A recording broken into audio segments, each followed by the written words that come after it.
We're here for our first women's event for American football events, Team USA. It's been a tremendous opportunity. Women's football, American football has been around for quite a while. We just recently know that several different leagues in the United States, Women's Football Alliance has 65 teams. So it's a growing market internationally and both in the state side. So we took the opportunity to put a team together with the women and come here to Cancun, Mexico, to play the Mexico All-Star team. You know, I've been coaching 25 years, and this is one opportunity. I love to coach, that you're able to start going, not fundamentals, they know the X's and O's. It's more about concepts and understanding the plays or the defensive strategies you're trying to put together. But outside that, they're football players. Whether it's men or women, they're football players. Definitely like the structure and organization there's to the program, everything for the schedule of every single day from wake up to, you know, lights out kind of schedule. The amount of communication that the staff has towards its players and the members of the organization, and seeing all these women come together across all the nations, different training styles, and having the coaches work with them to lay down the foundation that kind of bridges all the different techniques and the wording and the phrases that were laid together, and having that kind of patience. Yes, there are teams that have it, but being lucky enough to have that in every single coach, it's not every team's luck or every human league's luck. Instead of having the out go out, we're gonna have you go on that end. Okay. So let's practice a little bit more 3s and 4s, just so we get it in our mind. Because you gotta get it all in your mind and know what you gotta do in each individual situation. The camaraderie of everything, how amazing everything just smoothly comes together. You know, I think when you get high caliber athletes like AFE does pick, like things that just don't need to be said. It was an opportunity to come to an event and say, I need to show up and show out for this in like 3 days, which is something you don't get in regular season. You get preseason, you get all of these hours, and here we were cramming it in 3 days. I think that's like really important for women's football, the networking and the making friends and getting to know people in different offenses, because it helps our knowledge grow of football, at the same time networking and having this camaraderie with different players and teams, and just like having an appreciation and respect for each other. I love the different like variety of coaches and players. And, you know, to get to see, I've seen some players that I played in All-Stars with in Vegas, but I've met so many new people, and to have an entire new coaching staff, I feel like is the biggest thing for me. You know, I've always played on just one team, so the more different coaches I get to experience is the better for me. And I felt like the coaches here do such a great job at like not only making football fun and teaching us, but reminding us that we're here for a bigger purpose than football. And I think that's one of the coolest parts, is that they're so intense and football oriented, but even more so, they're like, look, we're here for something bigger than football. We love football, we're dedicated to it, but there's more. One thing that we pride ourselves on with South America and with Mexico is the program called CRIT, which is a Children's Rehabilitation Institute, and it is just unbelievable the things that they're there to do for the critically ill and plus disabled children. The team had the wonderful experience to be a part of that, to go there, participate, see these kids, and more importantly for us, the international language is the language of love. For us, it's about putting a smile on their face.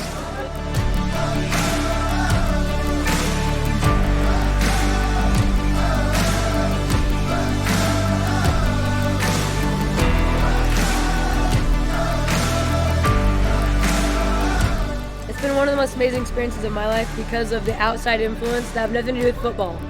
You know, being able to communicate and interact with, you know, the people of Cancun has been life-changing for me. I feel like going to the CRIT has been, like, I walked away from there changed. You know, I'm able to see these children look at me and love me, you know what I mean, and want to be like me, but I look at them and love them and want to be as strong as they are, you know. So I feel like it's very much you get a different perspective of strength. You get a different perspective of love, of acceptance, and to me, I think this might have been the only way I would have gotten there. For me, participating with the AFE in a humanitarian aid was that we could see how other people live and the obstacles that they have to overcome. For example, at the crit, we were taken through this obstacle course where we had to use a wheelchair, but we could only use our wheelchair with one hand at a time, and we had to hold a glass of water and not spill it.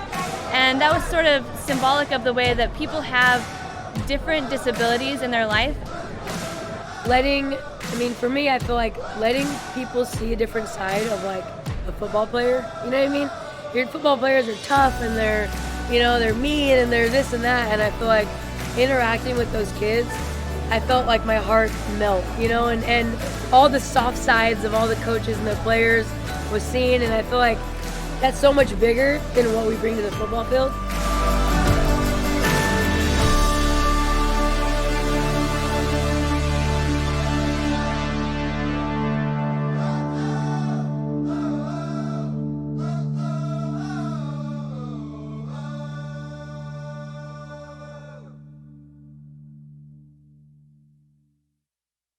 So if someone was on the fence about joining an AFE event, I would say for sure go ahead and sign up. It's been a life-changing event, and I wanted to sign up because it was in sunny Cancun, Mexico, and it's definitely a chance to meet people from around the U.S. and even around the world. From different countries and different states, and that networking opportunity and making new friends, but also competing in the game that we all love, and that's what women's football is about. I was like, I want to go to Cancun and play football. This is awesome. And then digging deeper into what this actually was, it was absolutely the humanitarian experience. I had never done anything like that. I've never done anything going overseas or even in the U.S. that had to do with humanitarian type work like we did. And although football has become one of my favorite sports, it was definitely being able to know that I was going to interact with the people of Mexico that really caught my attention. I think it's absolutely an amazing opportunity. I don't think a lot of women have gotten the chance to play overseas internationally against other teams outside of their region and or nation. And having that opportunity to go and having this kind of event is absolutely astounding. I feel very privileged and lucky to be here. You're going to get a great coaching experience. You're going to learn so much. You're going to get a great experience working with other players from different areas of the country. And then you're also going to get a great experience just being out here and being a part of the community and being a part of the AFE. So for that person that's wondering like, oh, should I, shouldn't I? Just register, just do it. When everything was developing, all the posts and announcements and like just checking out what AFE was about, absolutely impressed. Why wouldn't I want to be something associated with AFE? If you're looking for that one thing that you say, you know what, I want to be a part of something that's bigger than what I've done, that is going to give you that first class experience, give you that professional moment both on and off the field, this is where you want to be. 1, 2, 3.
welcome and good afternoon here in North Orlando, Florida, as we get ready for this game.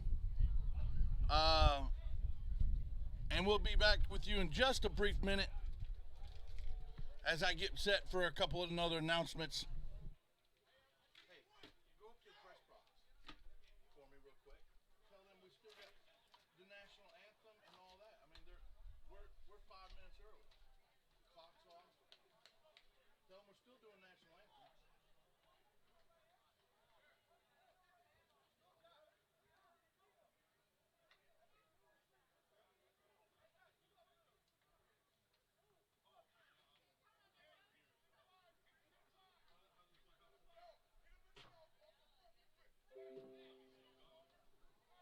And ladies and gentlemen, to honor America at this moment, we invite you to please stand for the playing of our national anthem.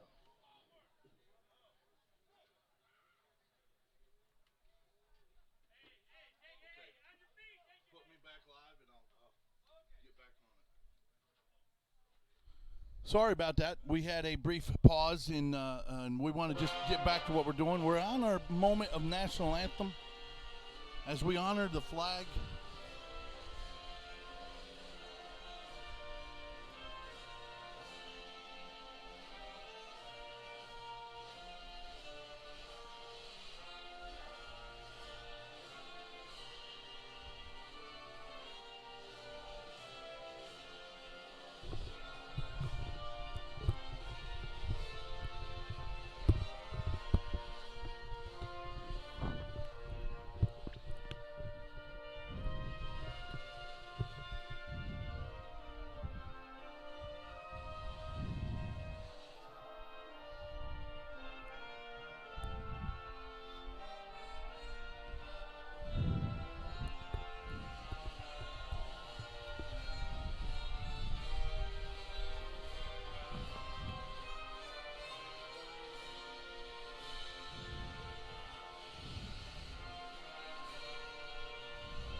And like I said, welcome here again to National Bowl Weekend here in Lake Brantley High School Stadium in North Orlando at Altamont Springs. We're joined here for our 2 games, as we had 3 games yesterday. We'll talk about that a little bit later.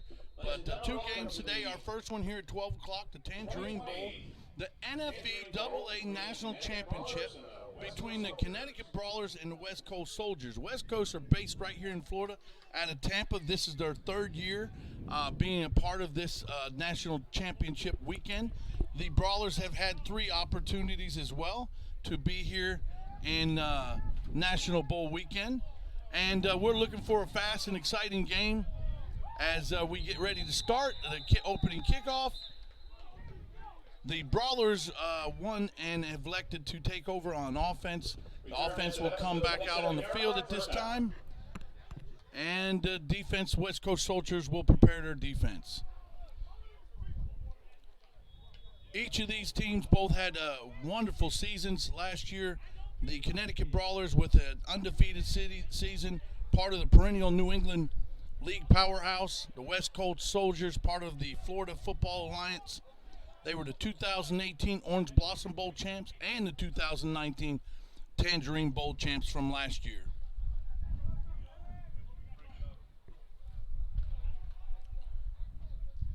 Brawlers come out on offense.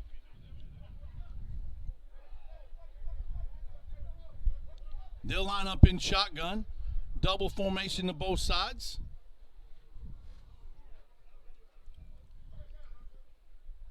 And the West Coast Soldiers prepare their defense.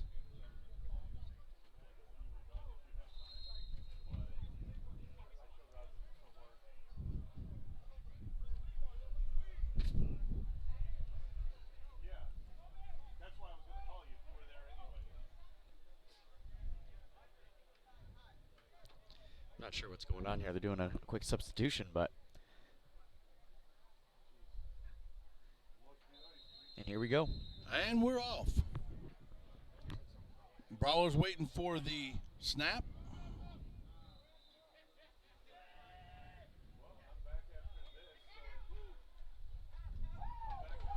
The safety blitz from midfield times it just right and ends up with a quarterback sack for about a 6-yard loss. That'll bring up 2nd and 16.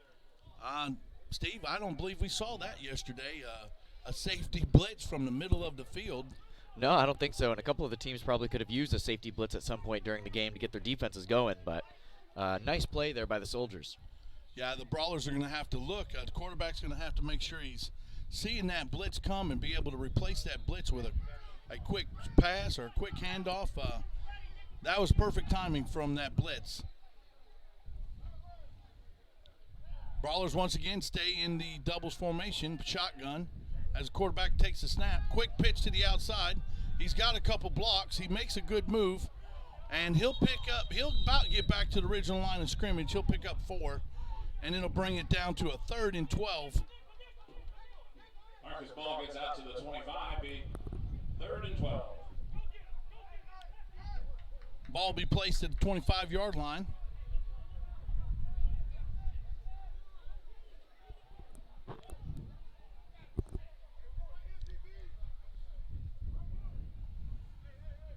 Brawlers program is a little bit unique and different than a lot of other organizations, as he has a second chance program for players to be able to adapt and be able to have that unified team on the field.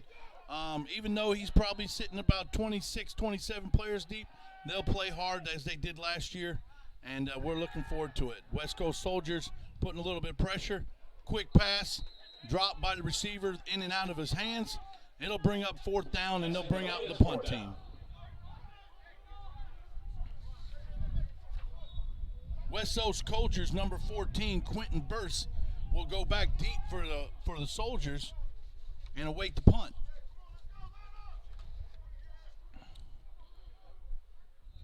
Yesterday we had many different games played, and we'll be sure during the broadcast to give you an update on those games yesterday that were played and the scores of those games.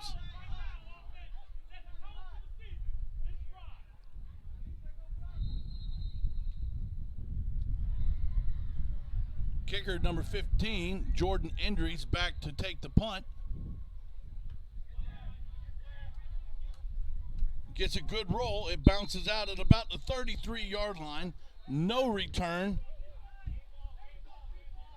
Now the Soldiers will come out for their first possession on offense as the Brawlers bring the defense to the line of scrimmage.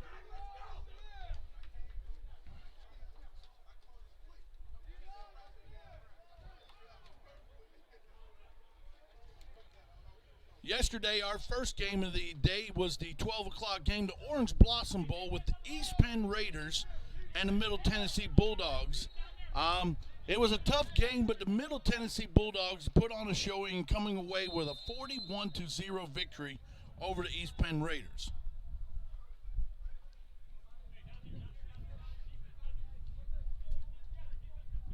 The Soldiers will line up in shotgun with a split backfield.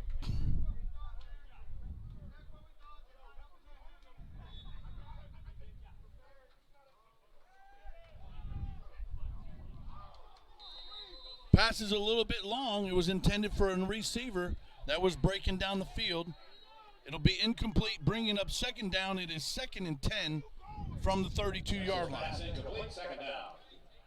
Back to what we were talking about. Yesterday's second game was our Palm Bowl, the National Football Events AAA National Championship, the Texas Colts and the Marlboro Shamrocks. We want to give a congratulations out to the Marlboro Shamrocks for their win of 32-20 over the Texas Colts. Yeah, they really did play a fantastic game, and the Colts, I'm sure, wish they would have came out and performed a little bit better, but the Shamrocks were a complete all-around team.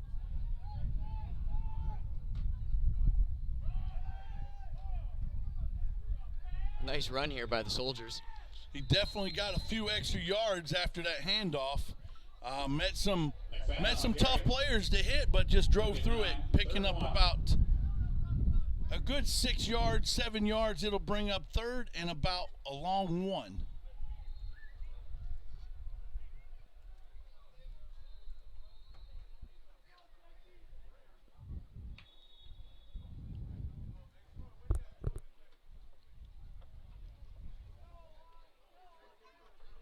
3rd and a long one. Looks like the Brawlers are going to stay with bringing the pressure on the quarterback. It looks like they'll play a man coverage, and he'll quick handoff. He hits the hole. They'll be good enough for a first down. He picks up 5 on that carry, bringing it across the 45 to about the 46-yard line, which will move the chains for a first down. The last game, the premier game last night, being our 7 p.m. game, was the USFA National Championship with the Detroit Ravens and the Virginia Crusaders.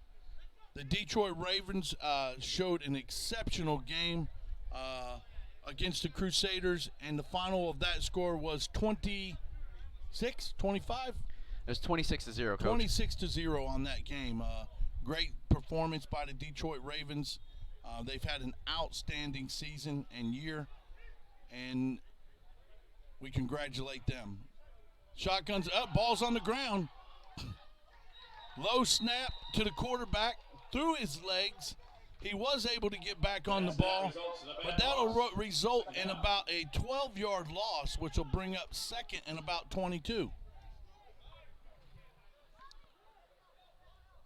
Ladies and gentlemen, we want to thank you for being a part of this live stream event, which is sponsored and supported by Steve Weed Media. National Football Events here is the program director for National Bowl Weekend. We also want to thank our other correspondent sponsors, American Football Events, AFE Team USA, RWB Sports, and the USFA.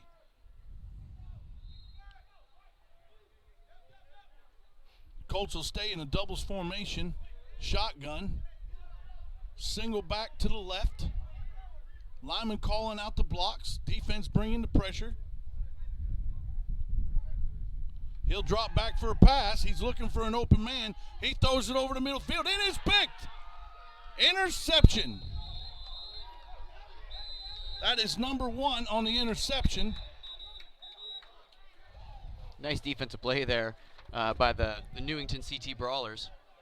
That's Omi Simmons on the interception. Not sure exactly, Steve, what the late flag thrown in was. We'll see what they call on that penalty.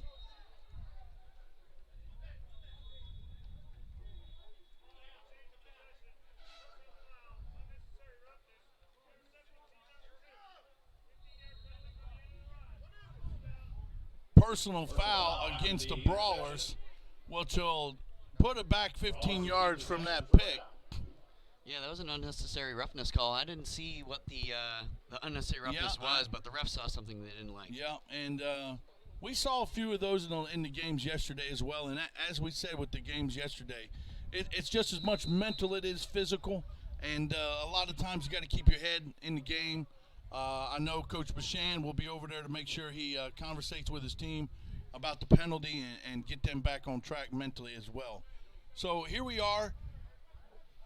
Second offensive series for the Brawlers. They'll come back and they'll change up a little bit and go to a split back look in the shotgun.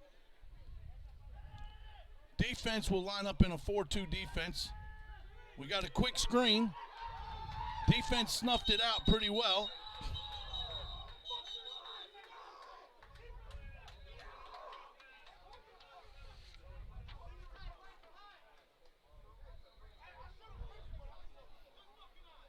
Yeah, the Soldiers were all over that one. That screen had no chance right from the jump.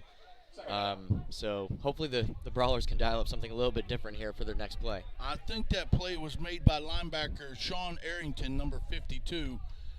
We've noticed yesterday, Steve, and again today, a lot of these teams are liking the flashy uniforms, but when it comes to the traditional numbers and using those chromes and those golds and stuff, it makes it difficult from a commentating standpoint to truly see the numbers.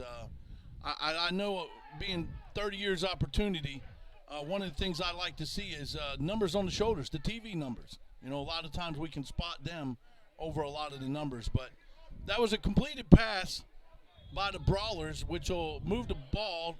Looks like it'll be 3rd down and 5. Yeah, that was a nice zippy pass to number 23 there of the Brawlers, and he came down with a nice grab. The ball was a little bit high, but able to reel it in, and hopefully they can move the chains here with this next 3rd down play. 3rd down and 4. They'll stay in a double spread look. Quarterback's ready. Looks like there's pressure coming.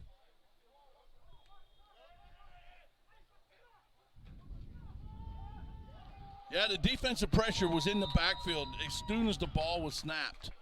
So that definitely will take a loss as the Soldiers brought a lot of heat up the middle and off the edge, Steve.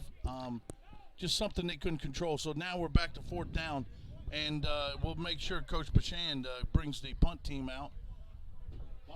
Yeah, that defensive front from the Soldiers is really doing a good job so far of neutralizing pretty much everything the Brawlers have thrown at them, whether it be the run or the screen passes, everything over the front, and they're getting a lot of pressure. So the Brawlers O-line is going to have to come up with some kind of strategy to slow them down.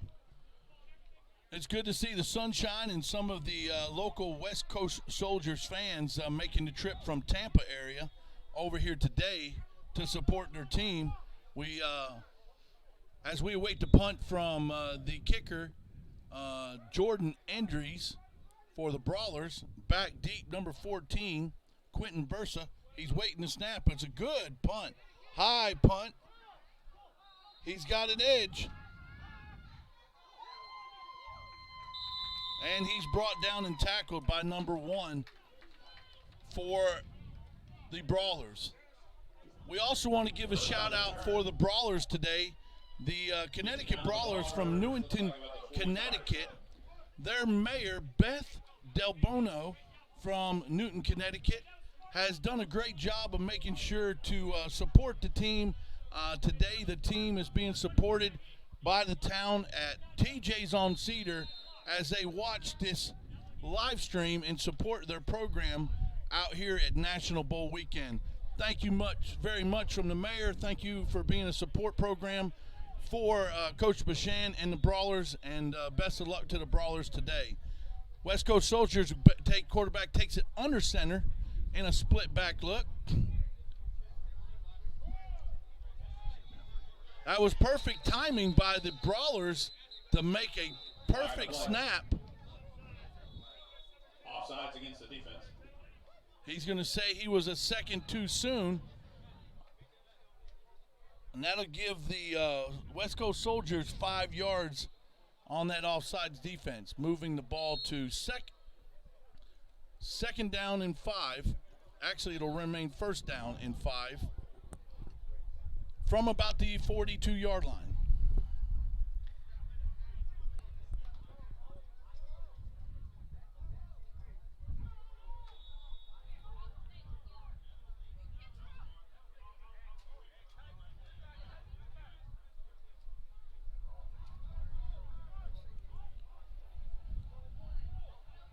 Brawlers are lined up to bring the pressure. Soldiers are still under center. Split back look.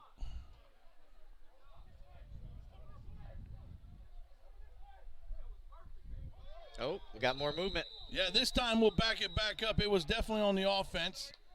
Yep, so we haven't got off that first down. We first down, move it 5. First down, move it back 5. So, as we saw yesterday, Steve, we still have a lot of that two-step dance going on. We'll take 1 step forward and 2 steps back.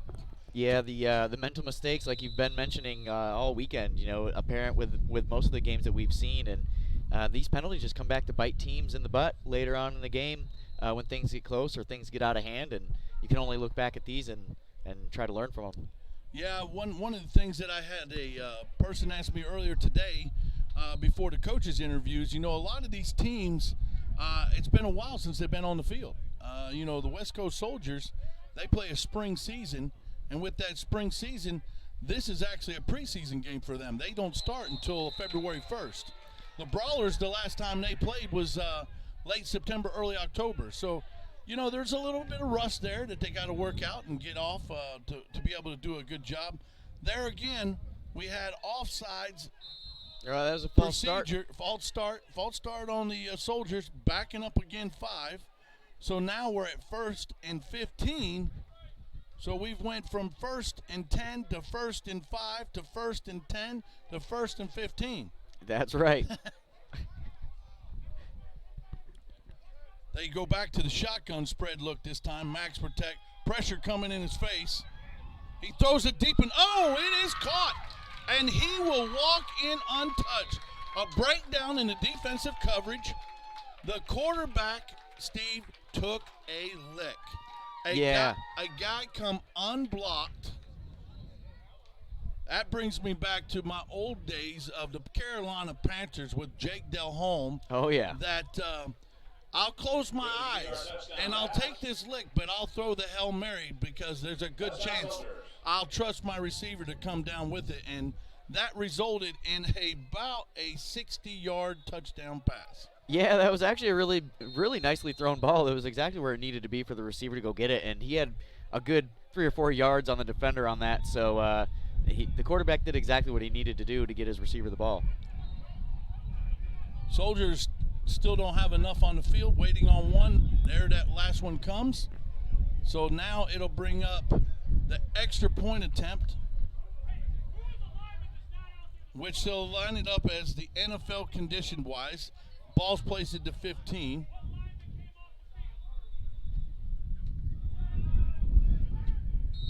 And that's good. It wasn't pretty, but it still counts as one. So is that 6 minutes, Steve, or 5 minutes? We've got 5 minutes and 46 seconds left in the with 5 first minutes, quarter. 46 seconds left in the first quarter, that brings the score 7-0 Soldiers over the Brawlers. Welcome to the 2020 Tangerine Bowl. A couple of announcements for the fans in attendance tonight. Seminole County Public Schools, in which you are located, is a non-smoking facility. Please refrain from use of any tobacco products, including any vaping materials, while here on campus. Our concession stand is open for your convenience in the home side of the field. We want to update you on some of the other things that will be taking place here in the near future. National football events that host the National Bowl weekend. Next event comes in April 4th in Las Vegas as they host the Casino Bowl, their national all-star game. So if you're listening and you're a player and would like an opportunity, please go to their website to look at registration. That is at www.nationalfootballevents.com, and look at an opportunity there. That will be their 24th year that founder and president Jim Nugent has hosted an all-star game in Las Vegas.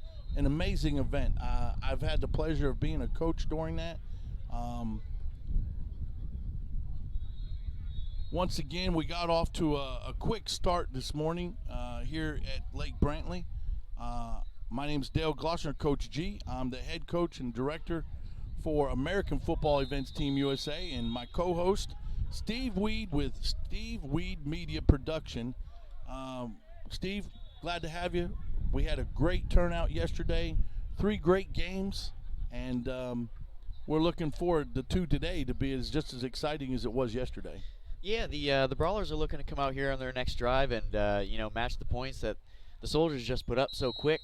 And if they can get this offense going and put some points on the board, this is going to shape up to be a really good game. Well, they can't ask for better field position. The short, quick kick right to the middle resulted in really a 5-yard kick with a 2-yard return. So they'll start the field position pretty well because right now they're sitting at the 46-yard line and definitely have an opportunity to move the football. So let's see if they can put something together offensively to move the football. Yeah, this is kind of how some of the other games started, a little bit lopsided. So would really love to see a competitive matchup here today. Brawlers line up in trips right shotgun. Quarterback waiting for the snap.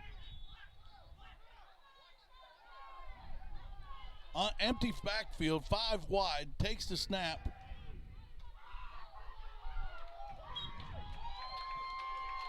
Boy, that was a tough one there, Steve. I mean, there was no blockers. Receiver did make the catch, but he'll lose 4 yards on that play, which will bring up second down and 14. Yeah. Not only did he lose yardage, but he took quite a lick on that one, too. Yes, he did.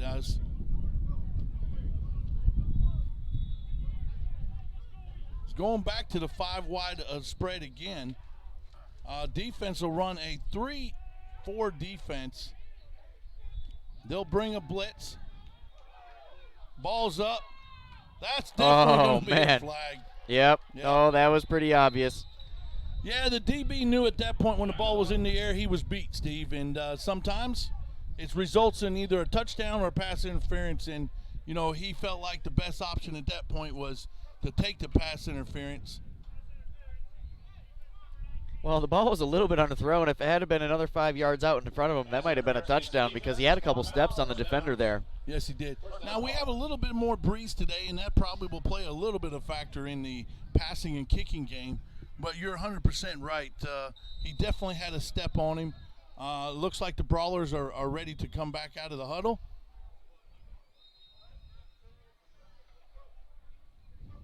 The 5 wide receivers is definitely helping control the personnel on defense for the Brawlers, not having as much pressure up front. There's going to be somebody open. He goes into a doubles spread look, shotgun, looking for somebody. Oh, it's going to be a forward pass. It's going to be incomplete. I don't know if he was trying to pump fake it or he made a second decision. He was trying to throw, but we do have a flag again on the field on the far right side. It's against the defense.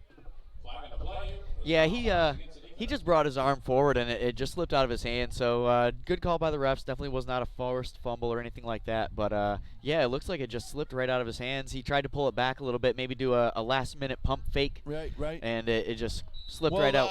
We'll let you know it was encroachment on the defense, offsides defense, giving them a 5 yard. So we'll repeat first down. It's first down and 5, and they'll spot the ball at about the 20. Excuse me, that's actually inside the 20, so that'll be at the 17-yard line. First down and 5 at the 17. We're in doubles. He's looking. He's going to the corner. He's got a man open. Oh, Lord. He just overthrew it just a hair. Hey, good coverage on the defense. Nice route by the receiver there. He went straight to the corner, and like you said, it was just a tad overthrown, and that might have been 6 on the board for them as well. And not a bad option to take that shot on that play. So now it'll bring up second down and 5 from the 17. And, you know, they're definitely in scoring range. They've got a strong kicker playing that's got a good leg.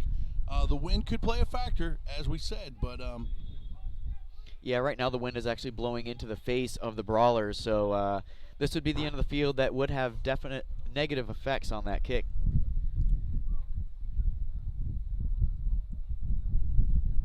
Looks like this time the Soldiers will show blitz. We're back in doubles again. Quarterback's going to roll to his right. I don't know how the quarterback got that ball off, but he did, completing it for about a 9.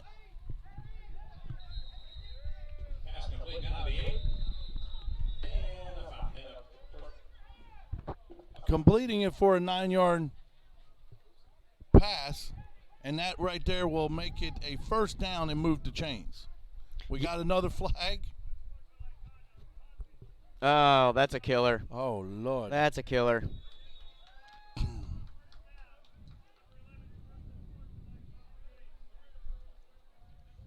So, unsportsmanlike on the offense after the catch.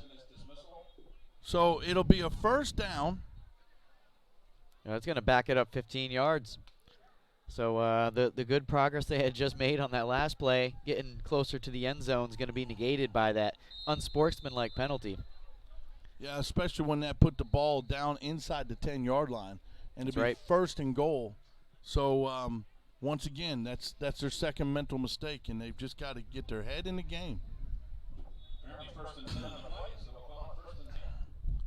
First and 10, the ball will be spotted at the 22-yard line. Once again, I know the quarterback rolled right. He was literally wrapped up and was still able to find a receiver open to throw. Yeah, he faked me out. I thought he was going to get sacked. I didn't even realize that he had thrown the ball until the last minute. Doubles man in motion to the trips to the left. Shotgun, he takes the snap. He's looking. He's going to try another shot to the end zone.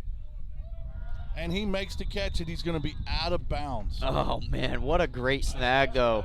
Good set of hands on him, and he's going to wish he had another crack at that one. Hey, Steve, I think that the Brawlers have found a corner to pick on for the West Coast Soldiers, because that's the second time they've took a shot on them. The first one resulted in a pass interference call, and then that one actually was caught, but just outside. It would have been a touchdown. I mean, it was clearly a great pass. Yeah, it was. Yeah, and I think you're right. I mean, that's the second or third time we've seen him go to that corner of the end zone. So for whatever read he's picking up on that corner, he's liking it, and he's liking that matchup. 2nd down and 10. Doubles formation, motion to the right for trips.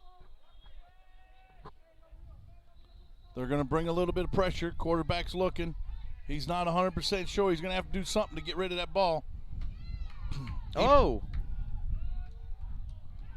He broke a tackle, still was able to get rid of the ball, which actually was a smart move. He doesn't lose any yardage.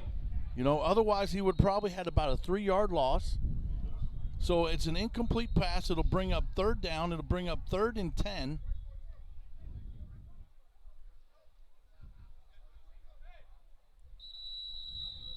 Quarterback a little shook up. Yeah, he took a pretty big hit. Brawler fans in attendance from various parts of Florida and the Northeast. This game is being streamed live on the internet.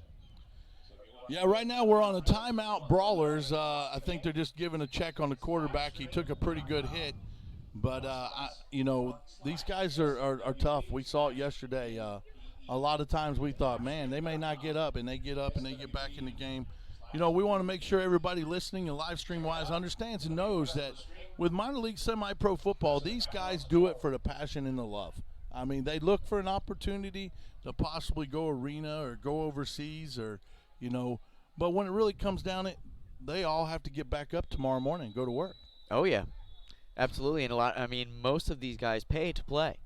So it truly is for the love and the passion of the game and the camaraderie of the team. And so, yeah, you said it exactly right. So here we are. We're breaking the huddle here momentarily as the timeout's over. And what a start to another beautiful day here in sunny Florida. About 75 degrees. Couldn't ask for a nicer day. They are calling for a possible chance for a later on afternoon shower. Hopefully we'll be able to get both games in and not have to worry about the rain. But we know there are many of these teams, as with the Brawlers, dealing with snow and cold weather. And back motions out of the backfield. They go with an empty backfield. They're going to motion. And the ball never snaps. Everybody moves but the ball. Yeah. Yeah, that happens. A little miscommunication there on the Brawlers, so they're gonna get a 5-yard penalty on that and regroup and come back out at a 3rd and 15. 3rd and 15. 3rd and 15. That ball will be spotted at the 27-yard line. Definitely some mental breakdown when we were basically going to be inside the 10, and now we're looking at a 3rd and 15. Boy, they were putting together a really good drive, and I think it at least shows that they're able to move the ball and get a couple things going. So still some bright spots here for the Brawlers. Oh, nice block there on the edge.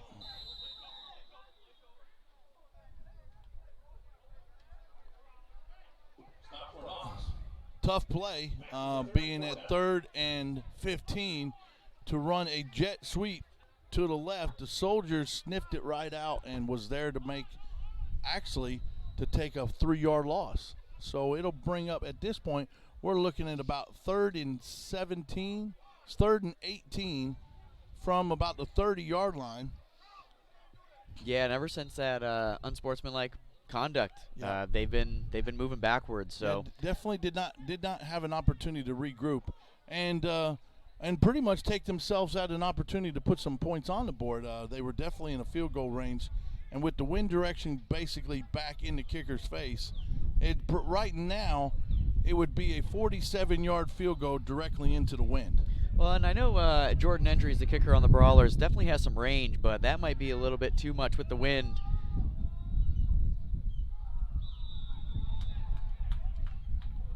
Yeah, I don't know that. Passing complete. if he didn't trip his own, I don't think it was a trip or by the defense. He's looking for a personal play pass interference call that I don't think he was going to get.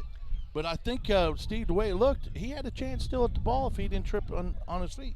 Yeah, and I think it was a good no call by the referees. You know, you got to let these guys play, and you can't dictate too much in the game. And, yeah, he just got tied up with his own feet, and it was a nicely thrown ball by the Brawlers quarterback. So definitely some bright spots for the offense, even though they didn't put any points on the board. They're able to move the ball, get a couple things going. Some things didn't work for them, but definitely signs of life as the defense looks to get the ball back in the offense hands.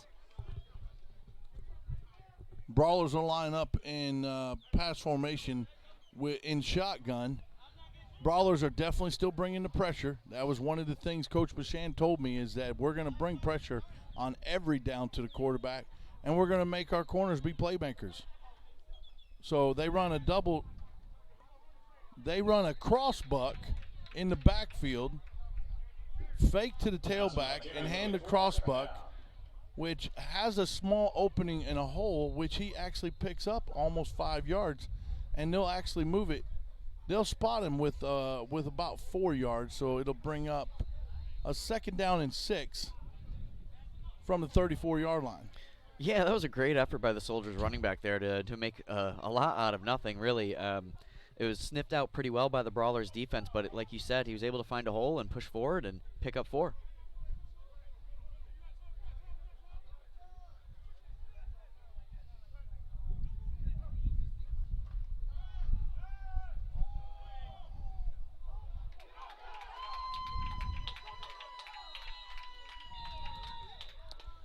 Man, I thought that was going to be picked. You know, it was a good throw over, but it literally just over the hands of the defense.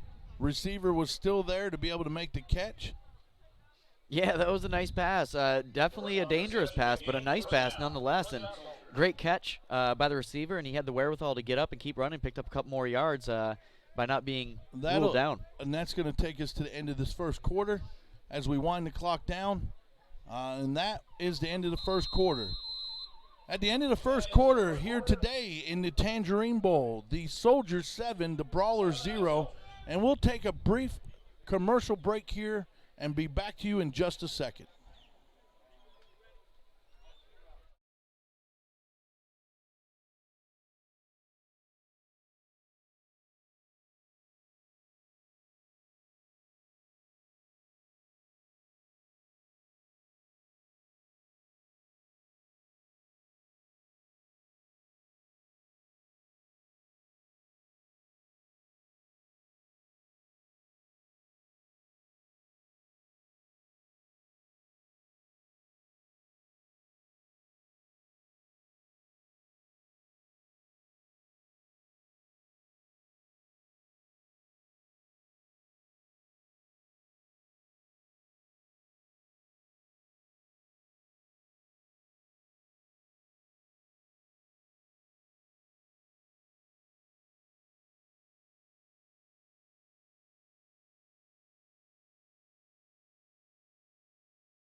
Welcome back from that short break as we change the quarter. We start the second quarter, and the ball is actually spotted directly on the 45-yard lines for the Soldiers. The Brawlers have lived up to what they said. We're going to bring the pressure. They got to make the plays. And the quarterback has done a great job of staying in the pocket and making the throws. The quarterback will go split back under center with the Brawlers showing pressure. Yeah, they're showing blitz again. We got movement in the backfield.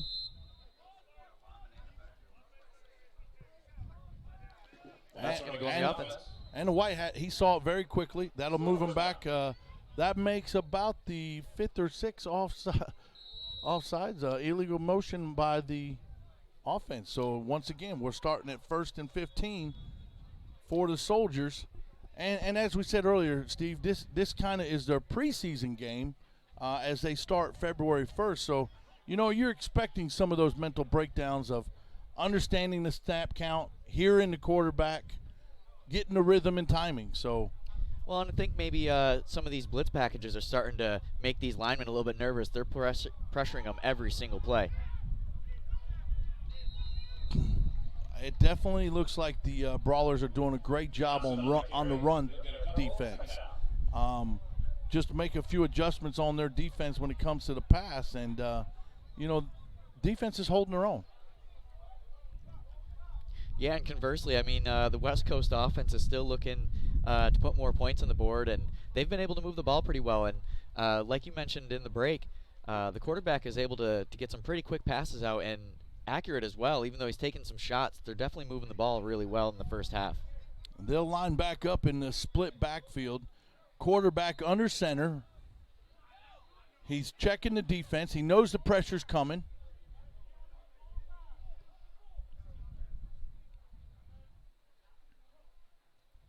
He fakes the handoff. He's got a reverse. Can he make the play? What a tackle. Great tackle on the edge.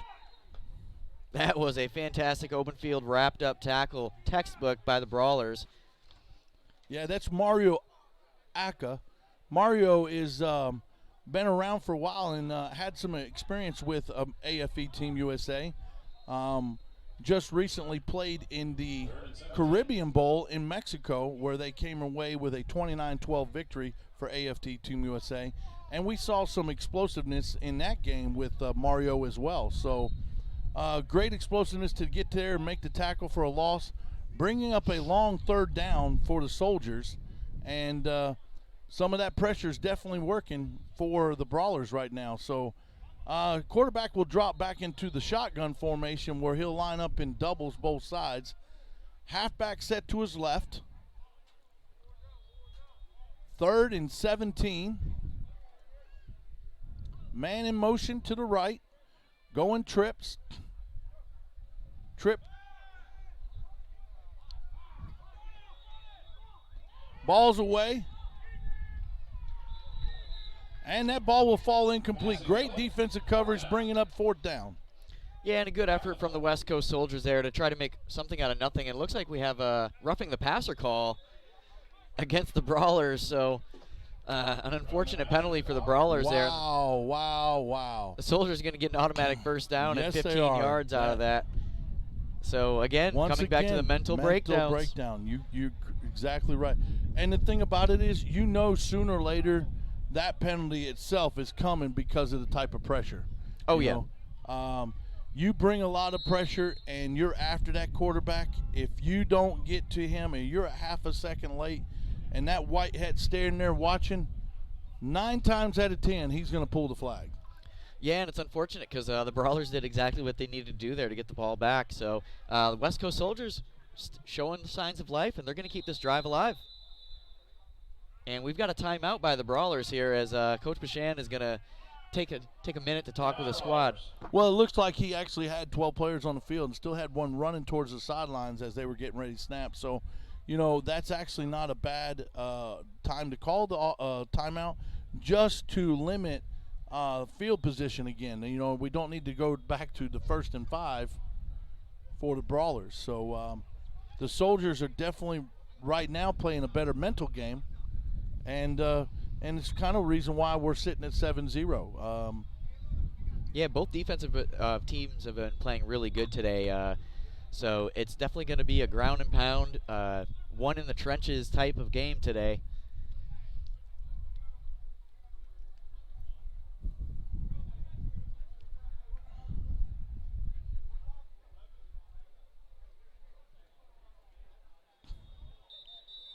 Well, timeout's over. West Coast Soldiers will come back up to the ball. It'll be 1st and 10 from the 37-yard line. Brawlers just got to do a better job mentally. We're in doubles. Shotgun for the Soldiers. Defense is coming. Motion man to the right. Little screen. And a nice game. Yeah, that's a motion over to trips. And what we call, being an offensive coordinator for almost 30 years, that's called a tunnel screen.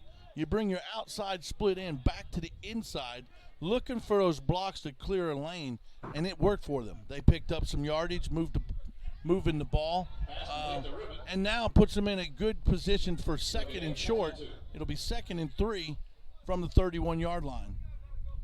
Yeah, definitely a nice play design there, and they're pulling everything out of the playbook today. They've done a few different types of plays and seeing what's working, and they're on their way to move the ball into the red zone. Offense comes back out in a doubles formation. Offset back to the left. Brawlers are going to show pressure again. Linebackers come up, back out. Oh, bad snap. Nice recovery by the West Coast Soldiers quarterback, though, because that could have been a devastating turnover had that been a fumble. But he was able to quickly pick it up, and not a huge loss of yardage either. He'll lose 1 yard. It'll bring up a 3rd down and a long 4.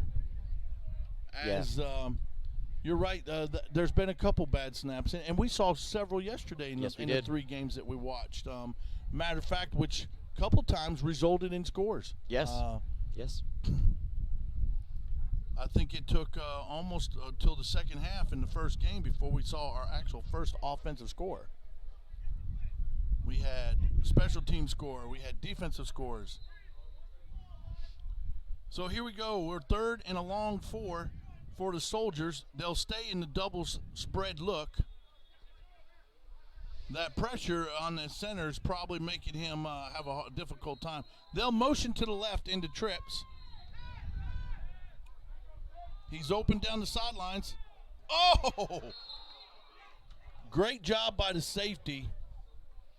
Well, I'm not sure which receiver he was targeting on that one. He had 2 receivers in the area, and they were both a little bit underthrown for both of the routes that they had. But number 4 on the left side might have had a shot at a touchdown had he gone for that one. Yeah, I think number 4 was supposed to be running a post, and he did not come in far enough for a post, which gave the safety enough time to literally have a chance for the pick. And that's what the Brawlers needed. They needed that interception. Now, I think the wise decision, and you can see that it's about to happen, the West Coast Soldiers have elected, here it is 4th down, 4th and about a 5-yard, that they're going to go for it. I mean, they're definitely in the right field position to go for it. Their defense is playing outstanding. And you know what? The West Coast Soldiers says, hey, let's take a minute and pause and talk about this. So they call a timeout. And we'll take a brief second to pause as well. Please come back and join us with this part of this live stream.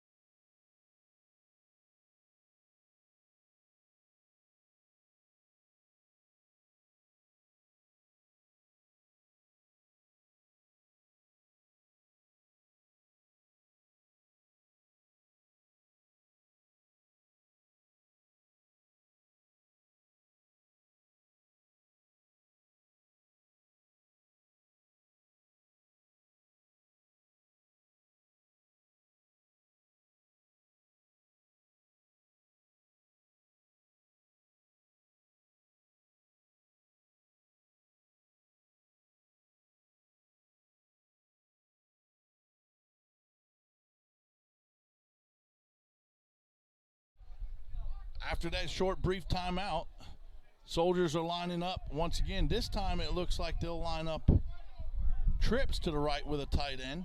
Single back set. 4th and 5. Brawlers are waiting to come. I expect a hard count. I would try to get them to jump. Nope. Trying to bootleg. Overthrown. And that'll turn over on downs, which is a good set for the defense. Ladies and gentlemen, please check your pocket, please check your purse, please check wherever you keep your cell phone. If it's not in its usual location, it is in the concession stand. So if you're missing your phone, please head over to the concession stand, give a brief description, and we'll see if it's yours. Everybody in the crowd's patting their pockets because they just put an announcement on the loudspeaker. Somebody left their phone. Yeah, that's pretty good. Check your pockets, check wherever you keep it, and see if you have it. Yeah, nowadays it's a lifeline for most people, so. That's right.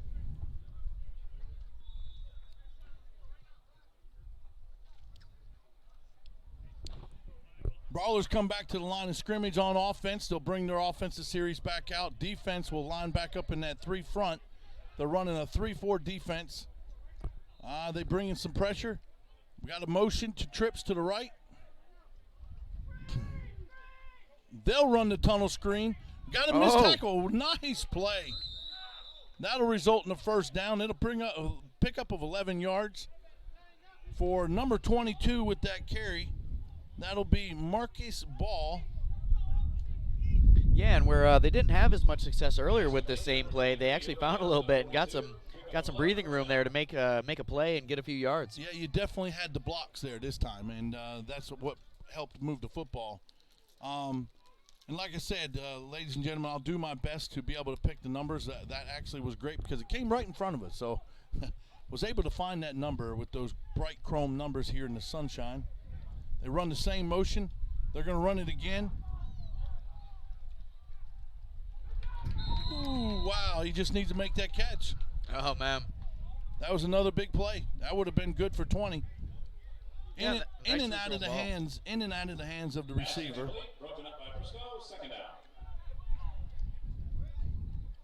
Good defensive coverage by the Soldiers to break up the pass.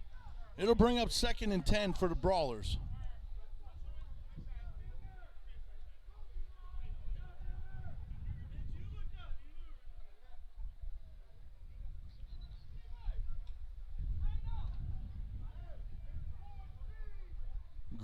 Great game so far. Very competitive, both sides, offensively and defensively. Brawlers looking to find room to run a little bit and move the football.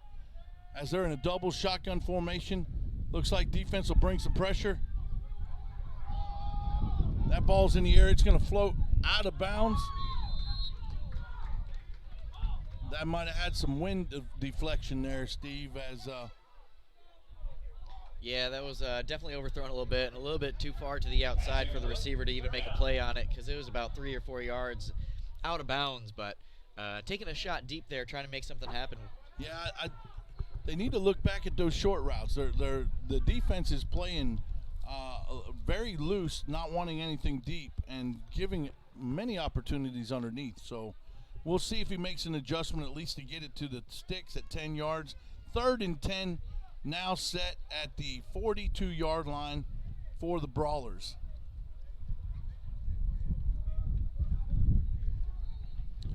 A little more breeze today. You can hear it a little bit probably through the live stream. We'll do our best to stay here underneath the press box where we have a good cover for our live stream. And shotgun, he steps up. He's going to get sacked. Pressure came from the edges, crushing the pocket, and results in a loss. A pretty large loss on that one, actually. Yeah, that's going to put him back 8 yards, so it'll bring up 4th and 18. They'll definitely bring on the punt team and try to get the defense back out on the field to continue to do a good job. Brawlers defense have been making plays.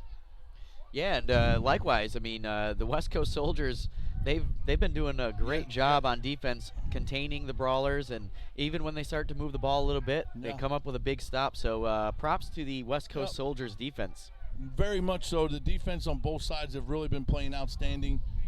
Once again, right now, offensively for the Brawlers, it's mental. That's mental right. mistakes. Nice punt. High in the air. He fields it cleanly at the 14-yard line.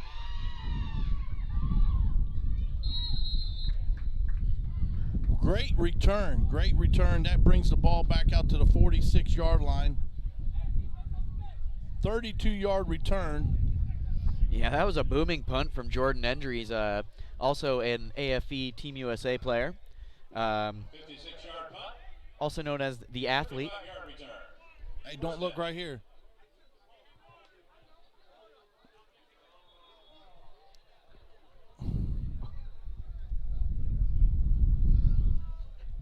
Yep, that's not something I can watch there, Steve. Otherwise, I'll be one less commentator. We've got one of the soldiers on the sidelines not feeling too well from a stomach ache, and seems to be showing some cookies. Yep, he's not feeling so hot right now. Hopefully he can work it out, get back hydrated, and get back out on the field here in a minute. Not the show that we would want to put on live, so we'll spare you the image at home. Right. I had a way to fill him up. One of his unified soldiers comes over, makes sure he's hydrated really quick. Get him the Pedialyte. Soldiers run the ball straight ahead. They definitely sniffed that out defensively, as they've continued to do on the run. Stop defense.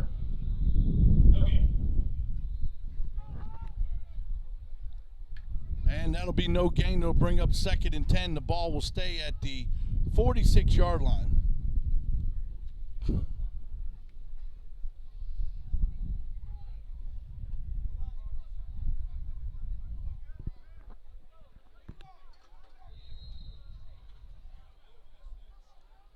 Soldiers will go to a shotgun formation. Quarterback has a halfback to his left. Doubles. Waiting for the snap.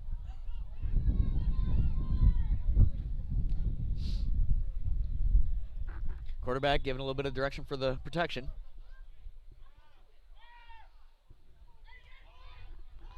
Hit as he threw, but got the ball off. And that was caught. Yeah, it was good timing on the Soldiers. Number 13 for the Soldiers. That credit will go to Kendrick Battelle on that catch. And that was, once again, the pressure's still in the quarterback's face, but he's able to make the throws where they need to be. And I think defensively, they just mistimed the jump, and the receiver was able to make a great play. And that'll bring the ball down inside the 20, and they'll place the ball at the 17. It'll be 1st and 10 from the 17. Yeah, that was a huge play, and like you said, I mean, the coverage wasn't bad from the Brawlers, just a little bit mistimed, and the receiver went up and made an athletic move and got the ball and brought it down and was able to hang on. So nice play from the West Coast Soldiers.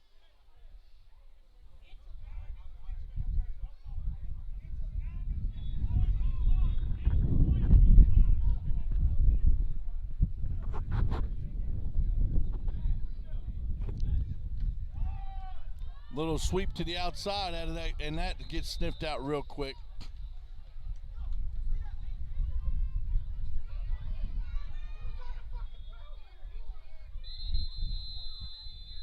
Injury timeout.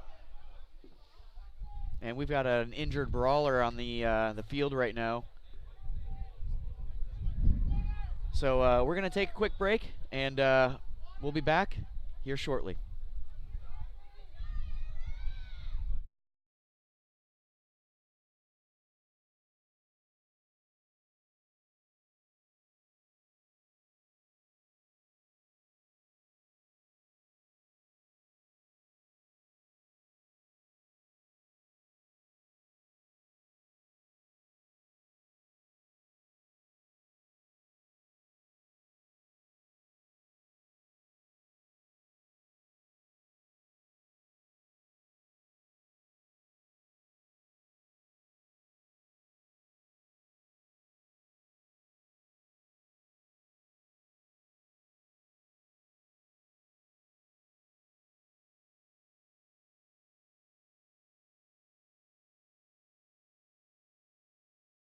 So, go ahead, Coach. We're on a short timeout, and that short timeout was due to an injured player for the Brawlers, Brandon Lonick, and looks like he hurt his knee a little bit. He's walking off the field on his own power. We'll make sure to give you an update on that. The Soldiers defense still made a great play to actually cause about a 1-yard loss. They'll bring up 2nd and 11. The ball will be spotted at about the 19-yard line as they stay in the shotgun, but they're lined up in trips to the right. They'll actually go empty with a motion from the back out of the backfield. He's looking for an opportunity in a route. Oh, now that was a hit. That hit is by number 2, once again, Mario. Mario comes up to lay the boom on the quarterback. And the quarterback ate it. Yeah, they both made great contact. And he still was able to pick up about 4 yards, but it'll bring up a long 3rd and 8 from the 15-yard line. Great stop by Mario, though. Definitely stopped him in his tracks and slowed him up enough to make the tackle. But great play from both players on that one. They both really had a physical hit on that one. So now 3rd and 8 from the 15 for the West Coast Soldiers. We'll once again, as yesterday, Steve, we'll see if the defense bends but doesn't break.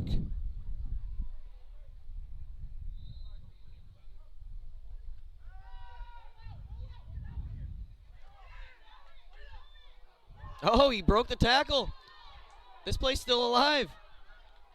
There's nobody around. That should be a fun. Boy, I don't know. It got a little sloppy towards the end there. Wow, he should have been sacked several times for a loss, Steve. Just got to hold on and wrap up, and there wasn't enough holding on and wrapping up. So that brings up 4th down. Looks like they may elect to bring out the field goal team, Steve. Yeah, I mean, they're pretty close. I mean, they've got the ball at the 15-yard line, so that'd be about a 32-yarder? Yes, that'd be correct. So definitely not a real deep kick, certainly makeable, and they must have a little bit of faith in their kicker, and they're going to give him a shot.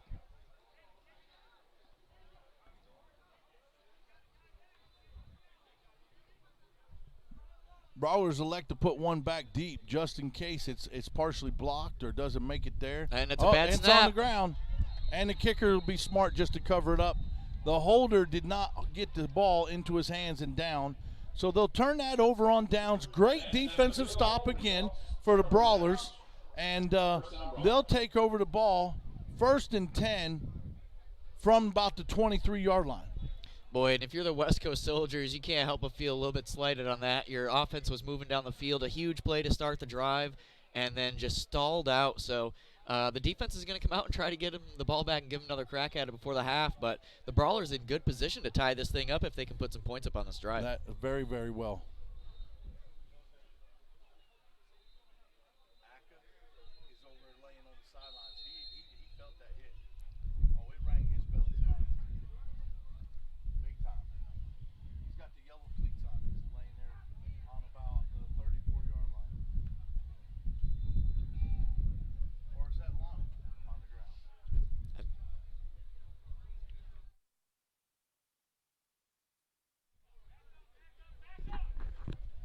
Here we go. Brawlers in the shotgun.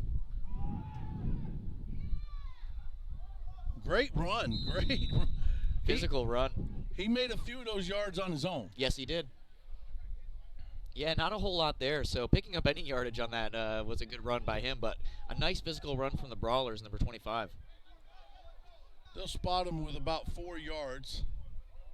It'll bring up 2nd and 6, and the ball will be spotted at about the 26-yard line.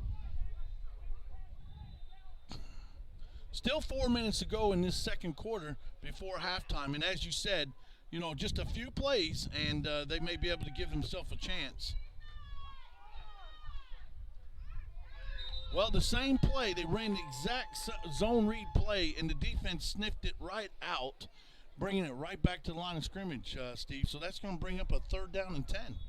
Yeah, 3rd and 10, and right now, if you're the Brawlers, you got to start thinking about if you're going to give the ball back to the Soldiers, so if they can get a 1st down here just to knock some more time off the clock, that would be ideal for them. But if they end up having to punt or give the ball back to the West Coast Soldiers, they're going to have plenty of time to try to put more points up before the half of themselves.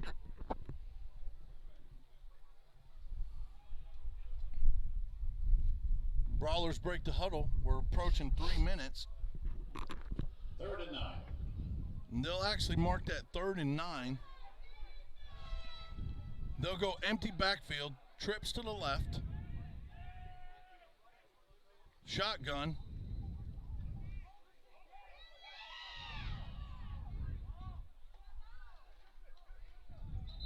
Quarterback kept the ball and actually got a pretty good run at it. Yes, he did. He'll come up maybe a yard or two short for that 1st down.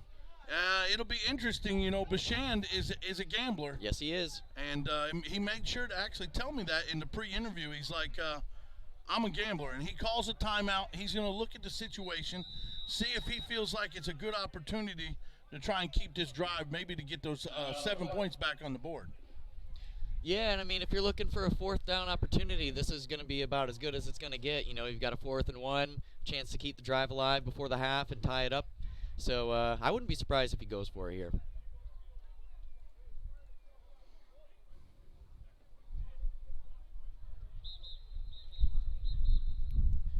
We've got the Godfather, Jim Nugent, joining us in the booth.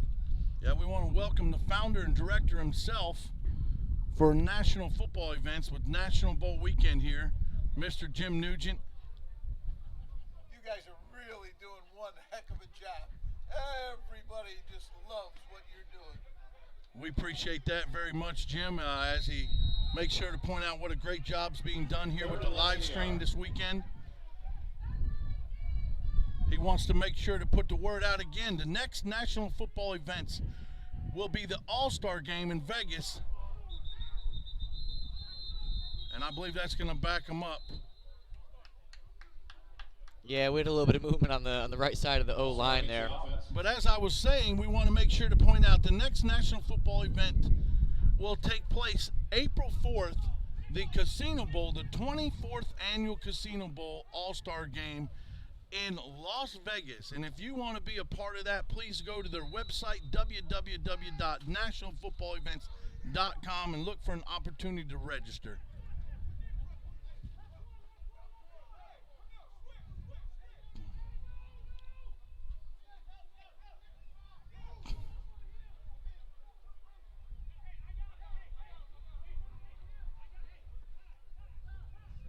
I'm a little surprised now down in distance that he's going to stay with his gamble.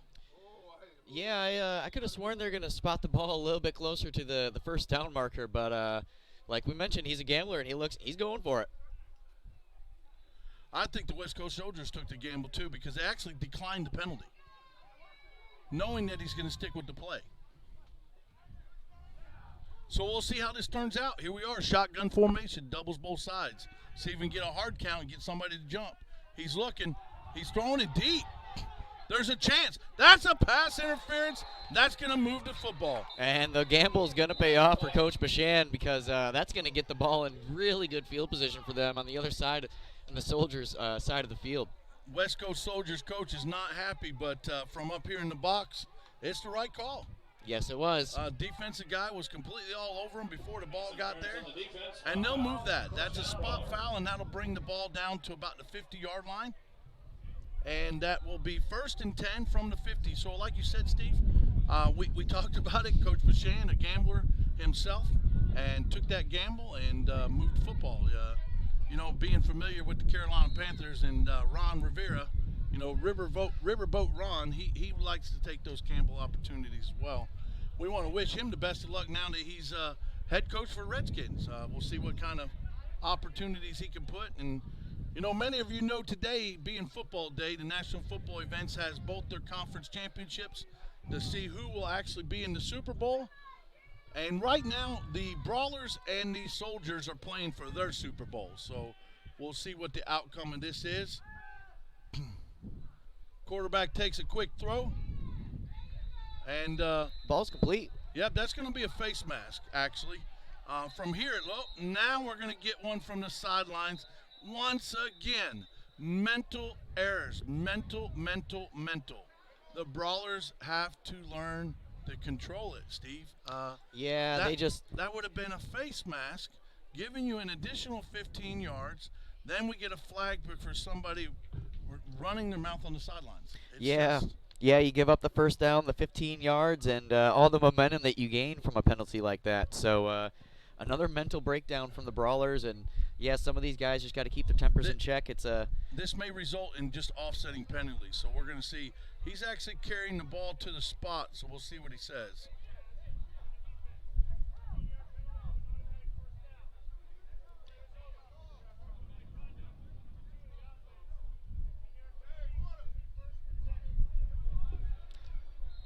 Yeah, so it actually is going to offset the penalties, but it's because it was a 1st down because of a dead ball foul. It'll still move the sticks. 1st and 10 from about the 46-yard line with just over 2 minutes to go.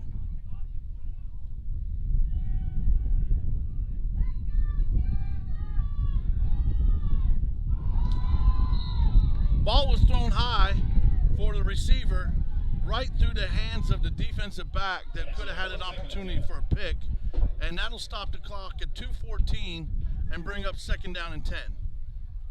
Yeah, missed opportunity there from the West Coast Soldiers, put an end to this drive. And you can see the player doing some push-ups there. He knows he should have had that one. And best believe if it comes his way again, he's probably going to come down with it. You know, throughout this weekend, we've seen an awful lot of turnovers. Yes, we have. Yesterday, over 20 turnovers in 3 games. The first game alone had 13 turnovers. So, you know, turnovers are crucial. And we've seen a couple already in this game today. Yeah, none of the teams able to really capitalize on any of the turnovers that they've gotten, but a lot of turnovers yesterday. There's a ball batted down at the line of scrimmage. It'll bring up 3rd down and 10. He definitely saw the slant route developing and opening up and had a chance for a great completion, but great job by the Soldiers defense of getting their hands up and batting that ball down, which is going to bring up that 3rd down and long, 3rd and 10 from the 46-yard line. Yeah, 3rd and 10, and with 2:06 left on the clock, we're going to hit the 2-minute warning here pretty soon. So if they're not able to complete and you know, get the first down on this, they're going to have plenty of time left on the clock to try to put some points up themselves. Very true. This will bring up, actually, this will probably be the last play before that 2-minute warning. So we'll see if they can actually put something together to pick up that 10 yards and keep the ball moving. Yeah, and the West Coast Soldiers have a couple timeouts to use, so anything can happen. Couple timeouts and a 2-minute warning. That's right. Here we go. Here we go.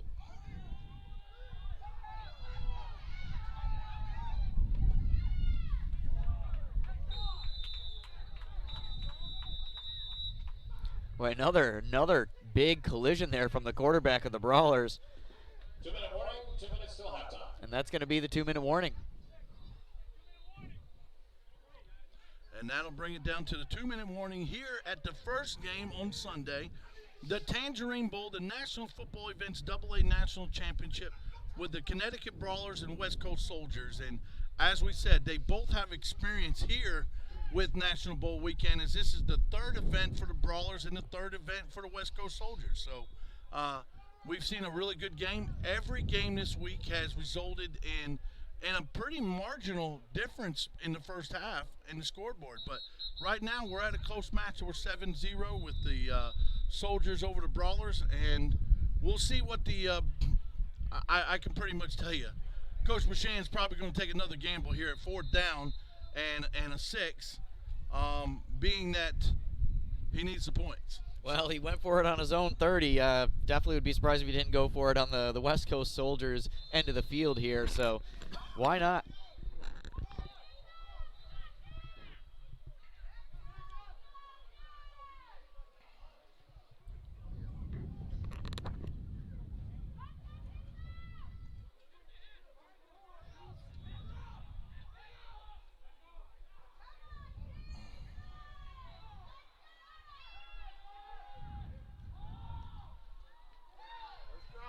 And that's a great pass to the slot receiver who moves the chains and picks up the 1st down. You know, I was watching, they were lined up in trips, and that middle slot literally was looking at quarterback saying, hey, I'm uncovered. I mean, just look where I run and I'll be there. And that's exactly how they completed the pass. So now they're at 1st and 10, clock running on them. Still in that trips formation to the left.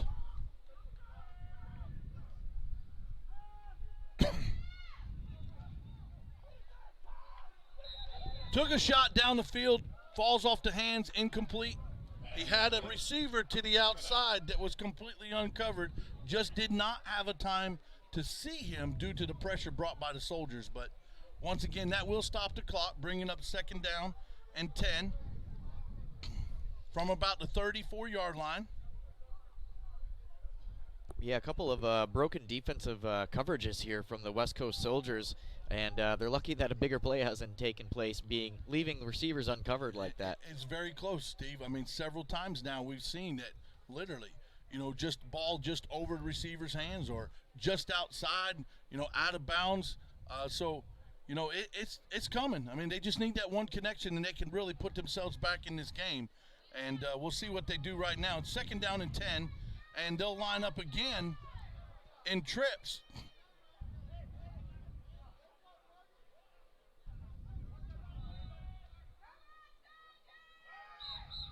We've got some movement in the O-line. Yep, he run up in his face and actually got him to jump.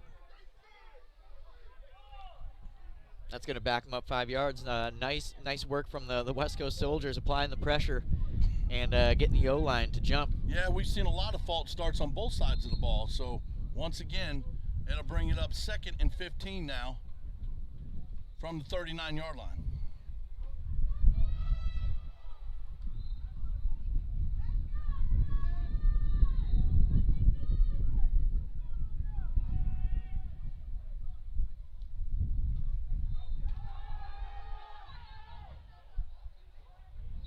Great defensive coverage here on the corner, putting the press on the receiver going down the field, not giving him an opportunity to really get into that pass route as the quarterback went ahead and put it up in the air to the end zone. So that'll actually result in a 3rd down play. It'll be 3rd and 15.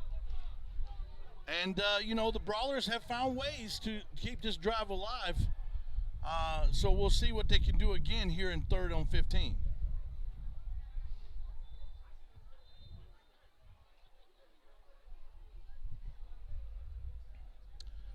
Once again, after halftime and the second half, we will conclude with our award presentation of MVP and trophies, and we'll follow up this weekend with our last game, the Spring versus Fall National Championship, the Orlando Phantoms, who have had 9 times here against the Kentucky Spartans. So right now we're trips left. We run a slant, and it'll bring it back to the original line of scrimmage. We'll bring up 4th and 10. And we pretty much can tell you that he's going to gamble again on 4th and 10 just based on field position alone. It looks like we've got a timeout on the field from the West Coast Soldiers. They're taking that gamble as well to actually keep some time on the clock and give them a chance to possibly move the ball down into a scoring position for themselves. Oh, yeah. There's 1:05 on the clock and plenty of time for them to do something with a couple timeouts that they've got. At least one timeout left now. Yeah, like you said, looking to make this a 2-possession game. And once again, as I said, the next game following this will be the Spring Fall Championship, Orlando Phantoms and the Kentucky Spartans. And as I said, the Orlando Phantoms have had a lot of success being here in National Bowl Weekend. This will be their 9th consecutive National Bowl Weekend appearance. And the Kentucky Spartans had a great season as they were the 2019 UFL, United Football League champs, and with a record of 10-1. So we're looking forward to that last matchup of this great weekend here at National Bowl Weekend. The 16th year in a row here in Florida for National Bowl Weekend. What a great job Jim Nugent has done about putting quality teams on the field and where he says where the best play. That's right. Yeah, this has been a great event all weekend, and any teams that are watching these streams or any players that are watching these streams, definitely try to get involved with the organization next year. And he's looking for an opportunity. It's 3rd down. He got a man open. Oh, what a catch. Can he get in the end zone? What a catch and run. That'll bring the ball down to the, he's going to mark him inside the 10. The clock is running, and they'll be inside the 10 to about the 7-yard line.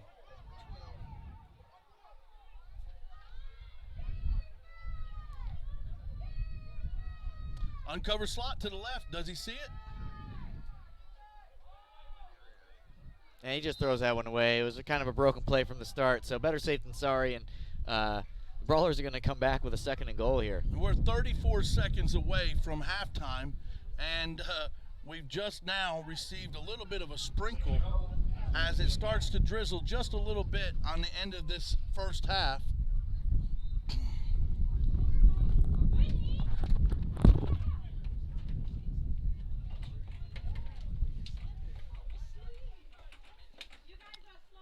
Just give us a moment on the live stream event as we move the camera up under the shelter a little bit just to keep quality there for our live stream. And as we get back on the field, inside the 10, it'll bring up 2nd down and goal from about the 8-yard line is where the ball will be spotted. I'm not sure how they're doing this, but defensively, they've got an opening, and the quarterback just overthrows the receiver that was open.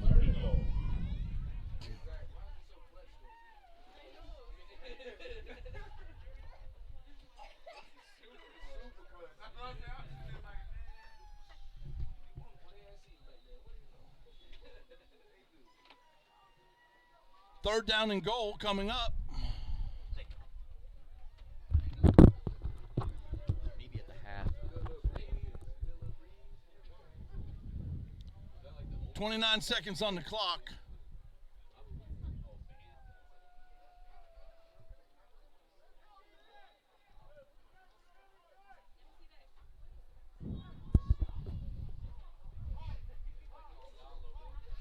This time the Brawlers have moved to the side of the field to go trips right with a single back to the left.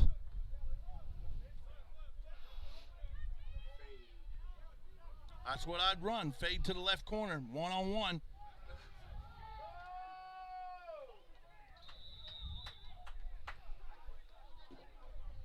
Passing ends on 4th down. Yeah, 4th down. We've got 24 seconds left on the clock, so this is going to be their last crack at it unless they get some kind of penalty that gives them a 1st down. I'm kind of curious, Coach Bashan, is he electing to go for it or take the 3 points with, a good leg with the kicker and a quality kicker, but not totally probably confident with snap and hold, and the rain has started to drizzle just a little bit. So, we'll see if he wants to take the opportunity to go for it on 4th down, and that's what it looks like they're going to elect to do. They're coming back out to the line of scrimmage on 4th down, and it's where they need to be. They got to put the points on the board, So here we go. 4th down, 23 seconds. He'll go doubles to both sides of the field.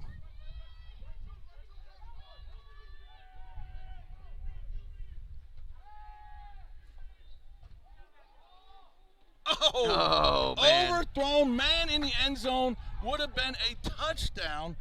Just overthrew it. Quarterback took a pretty good lick on his elbow. And Soldiers are going to take over with 17 seconds. They'll take over on the 9-yard line. It was a great play. I mean, you had a wide open receiver, just overthrown. Yeah, if you had another half second maybe to get a little bit of a better throw off, that might have been a touchdown, and he took a lick at the end of that. So hopefully he's okay, but he definitely took a shot, like you said, to the arm, and hopefully he's able to remain in the game after the half. But for now, the West Coast Soldiers are going to take over, and they've got 17 seconds, so not sure what they're going to do. They've got quite a ways to go to put some points on the board, starting their drive at their own 7-yard line. Yeah, the quarterback is definitely took a pretty good shot. Not 100% sure he's working himself back over the sideline. We want to make sure and hope that he's going to be okay and that he can continue this game. When you're short on numbers, the one thing that can hurt you most is to lose somebody, and that's not what we want to see here today. It looks like they'll line up in victory formation just to go ahead and end this half. He'll take a knee, and that'll run out the clock. Oh, it's a trick play. And he caught it. That's going to be a touchdown. Oh, my God. He had us fake. Hey, you know what that was? He pulled a Dan Marino on us. Fake took an opportunity to fake the kneel down to run out the clock and literally throw. Throw an 82-yard touchdown pass to bring the score to 13-0 with 4.5 seconds.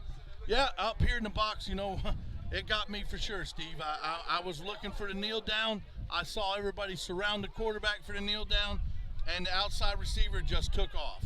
And that was a well-executed fake.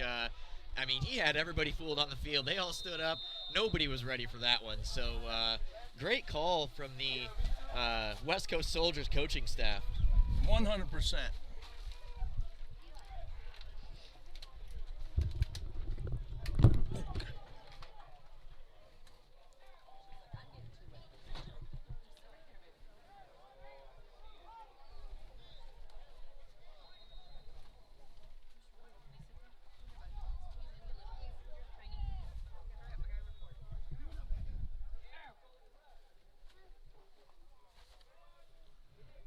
And the extra point is good. So with 4.5 seconds to go in the half, we'll actually bring that back. And those of you at home, you probably had the opportunity to see that on instant replay as well. What a fake. I mean, it definitely got all of us not paying attention and see what was going to happen, as we thought for sure the Soldiers would just say, hey, let's go to the half, come back out the second half with a 7-0 lead. You know, every good coach has one of those tricks in their sleeve or in their bag, and what a great job by the Soldiers to pull that play off.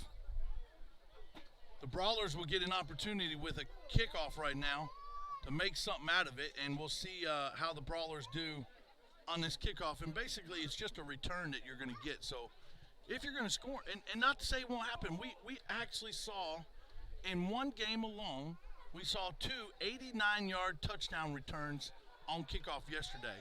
In the same game, each team got one for 89 yards. So can it happen? Definitely.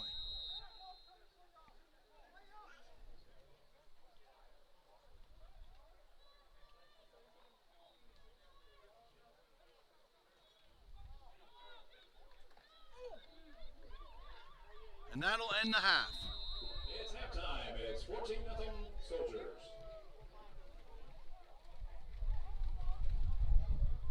And here we are at halftime for the first game today, the NFEAA National Championship with the Connecticut Brawlers and West Coast Soldiers. And the rain has moved in on us. We had a great day of weather yesterday. And today, we may have a few showers moving through. And we got our first one here at halftime. We'll see if this one passes on through. And at this time, we'll take our short halftime break. And we'll be back. Stay tuned for the second half here in about 15 minutes.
Welcome back to this second half as we get ready to start. We just want to give you a quick update. As you've seen some of the graphics coming across the live stream, we want to touch base on the first half statistics and stats. Connecticut, 5 first downs. West Coast Soldiers, 4. Rushing for Connecticut, 7 yards. Passing 63 yards for a total of 70 yards in the first half. Passing was 9 for 24 with 0 picks. For the West Coast Soldiers, like we said, 4 first downs, 17 yards rushing, 210 yards passing for a total of 227 yards, 5 for 9 passing with 1 interception and 1 TD. So we can see that, Steve, that there's definitely, time of possession that we don't have in that stat would definitely have to go towards the West Coast Soldiers in that first half. Yeah, I'd have to agree. And, it was a pretty evenly matched first half overall up until that very last play, the trick play there to have time expire. But the first half was a well-played game from both sides, a little bit rough on both sides from some mental breakdown perspectives. But both teams coming out here and playing competitively. And as we start this second half, we do have a light drizzle rain that's falling at the time. So we'll see how that will dictate towards the play on the field. This field is brand new. It's only about 6-8 months old. Beautiful complex. Everybody's just raving about the quality of the field and how well it plays. And talking to the administration and the staff here at the stadium, they tell how well this field can actually absorb and take up the water. And so it should not be an issue on the field. Maybe more of an issue with the control of the football in their hands, but we'll see how that dictates as well, as long as the rain cooperates. It's very light and misty as it's coming down, and we're actually, check the radar. We have some in and out of rain showers passing through, so we probably will go ahead and anticipate that we'll see rain, gentle rain for the next several hours. As we complete this game and the next. So stay tuned as we get ready for the kickoff of the next event.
The Brawlers will kick off to the Soldiers as we start this second half.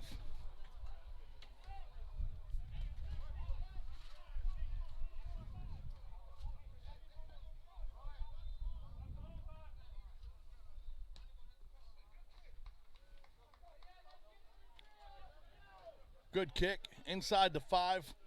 Strong return.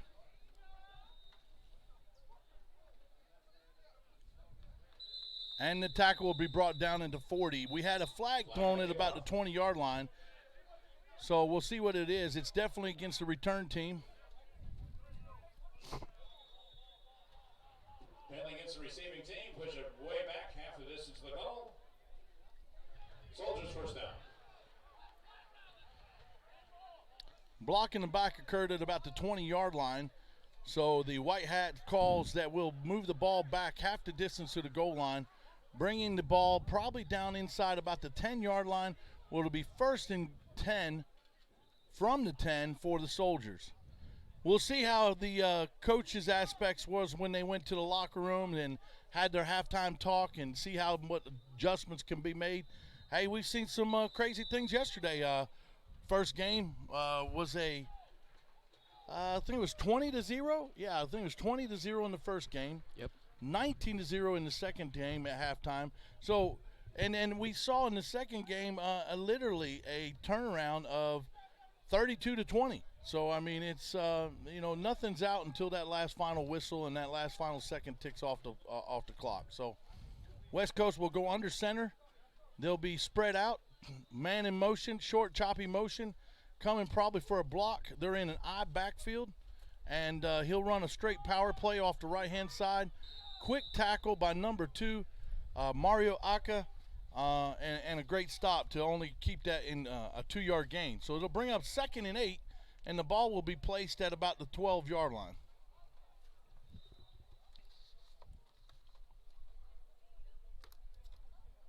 Yeah, the West Coast Soldiers looking to get something going here after riding the momentum from that last play, that last trick play at the end of the first half.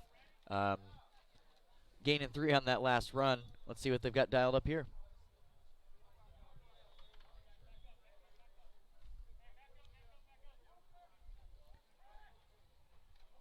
It's be another draw play, and he found some light, and he's off to the races. Yeah, that was straight up the middle draw, and literally there was a gap that he found, and once he hit the gap, Steve, it was like he was shot out of a cannon. I mean, he definitely had wheels. So that brought him all the way down just about to the 50-yard line, brought him to the 49-yard line where they started at the 10. So that was about a 36-yard return, 36-yard gain. And now they'll place the ball at the 49-yard line. It's 1st and 10 from the 49. Defense will have to make sure they tighten up those gaps to stop those big runs. So now there looks like they're going to stay under center with the I backfield. So we line up in twins to the right, I back.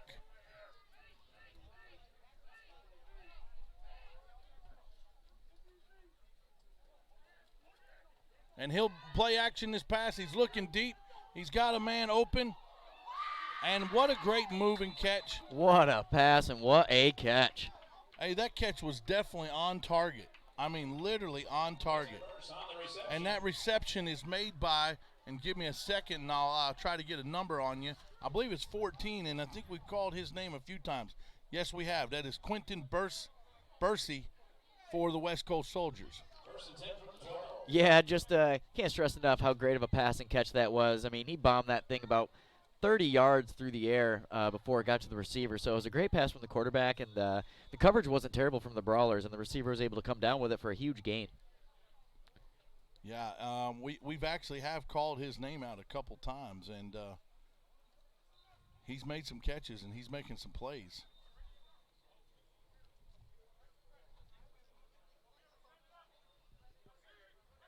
They stay in that I backfield. He looks for a play action. He's going to throw the ball. Good defensive coverage. Ball falls incomplete. It'll bring up 2nd down. Pass broken up at the goal line. 2nd down.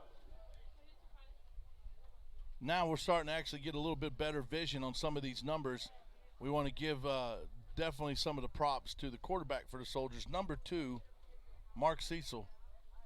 With some of the passes that he's made, he's literally took some hard hits, but stuck in there with the plays and make some good passes, and he continues to do a good job of leading these Soldiers down the field. Here we are in 2nd and 10, I backfield, I back right, man in motion. He'll come back short inside, looking for a block, and they'll run it to the weak side. Ball is fumbled. Ball is loose, and the Brawlers fall on it. That's going to be Newington, Connecticut ball, and the weather, I think, has played into that a little bit, Coach. He did not handle that handoff very well, and the ball just bounced right out. And the New England team was a big help, and that definitely made that turnover. Once again, here we are. Soldiers knocking on the door to get in the end zone and turn the ball over, and so we'll actually take over with the Brawlers, and they'll mark that, I think, at the 10-yard line. Actually, yeah, right at the 10. So 1st and 10 from the 10 for the Brawlers. Brawlers really dodging a bullet there. You go down 21-0 at this stage of the game, it's going to be a real hard deficit to overcome. So the defense got what they needed to get, and that was a big turnover without any points. And the offense is going to come out and look to put their first points on the board here with this next 90-yard drive. It's definitely something they've got to accomplish. They've got to get some points on the board.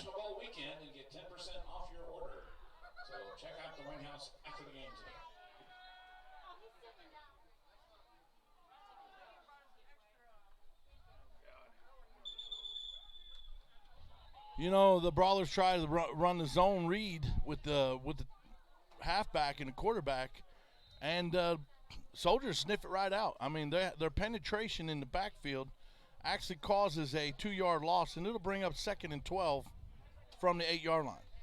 Yeah, and the Brawlers have been running that play quite often in the first half, and they haven't found a lot of success with it. So they're continuing to stick to the game plan and hoping it starts to work for them here in the second.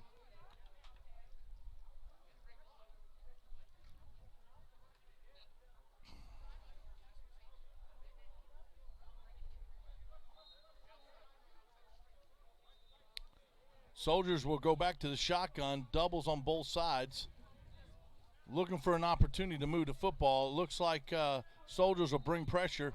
They're going to bring it. He gets the ball away, and he is literally swallowed up by 3 defenders. So, you know, that's a gang tackle. I can't give you one number. I can't give you all 3, but I will tell you it was a gang tackle by the Soldiers. He'll literally only pick up about 4 yards. It'll bring up 3rd and 9 from about the 11-yard line. Yeah, the West Coast Soldiers did a great job of swarming the receiver on that one, number 9 from the Brawlers, and really didn't give him much room to go with the ball as soon as he caught it. So it's going to be 3rd and 10 for the Brawlers.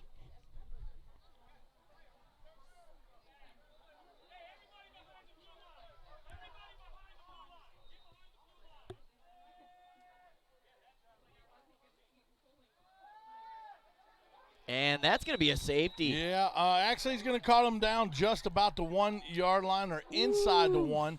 And, you know, wow, that's a blindside hit. He never saw that coming, Steve. I mean, it literally come off the right edge, and he never saw it coming.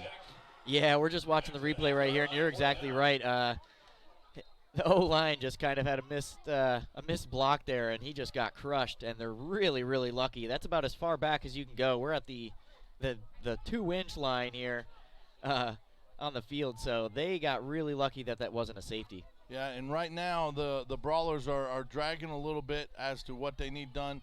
They don't have enough in there yet. They're going to need another player.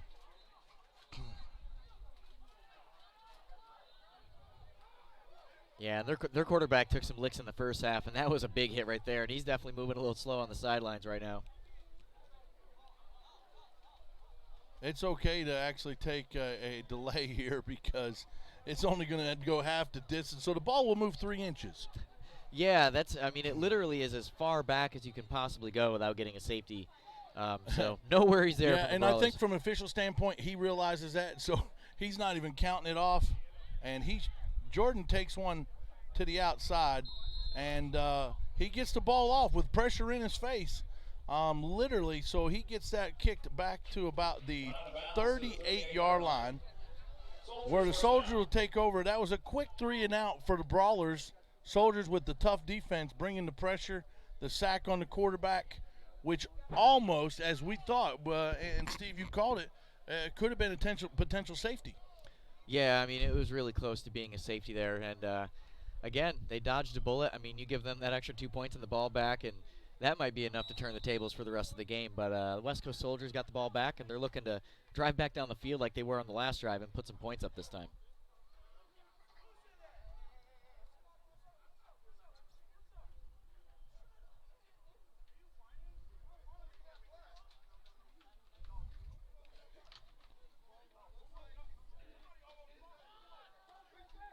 Yeah, this play, I can already tell you, it's coming back. Yeah. It doesn't matter if he gets in.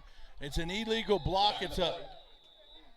That's actually an illegal block. He come in motion. He actually does not get in front of the man. You cannot make a blindside block. And that definitely is going to come back 100%. Yep. Yeah, you nailed it, Coach. Yeah, that's coming back.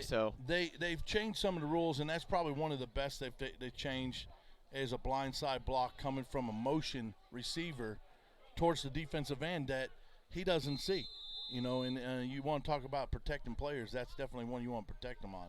So that penalty against the Soldiers, and that'll back them up. Literally, it was a 38-yard touchdown run, and now sitting at 1st and 15 from the 48-yard line. From the 44-yard line. So that was big. That was big for that event. Yeah, the Brawlers keep getting lucky here, break after break. So, I mean, they're still hanging around, and they're still in this thing. Quarterback goes up under center. They'll be in an I backfield. They're going I left with the Twins to the left. He'll probably run play action right now. Try to gain back some of these yards. He does run straight back in a drop. He's looking there definitely. And he'll maybe get back to the line of scrimmage. They're going to mark him just short of the line of scrimmage. So that will actually be considered a tackle for loss on the quarterback, which will bring up 2nd down and 15. Yeah, good job by the quarterback of the West Coast Soldiers to not take a big sack there and pretty much ending this drive as soon as it starts. So they're still within a manageable 2nd and long, but they've got to dial up something a little bit better here on this next play.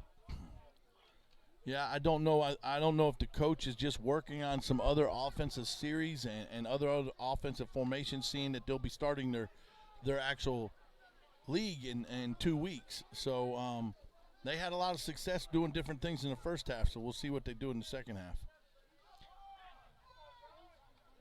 Once again, a quick flag right at the line of scrimmage. Another flag in the play. And that's going to back him up again. He's going to call that on number 14 for the Soldiers and probably holding, defensive holding.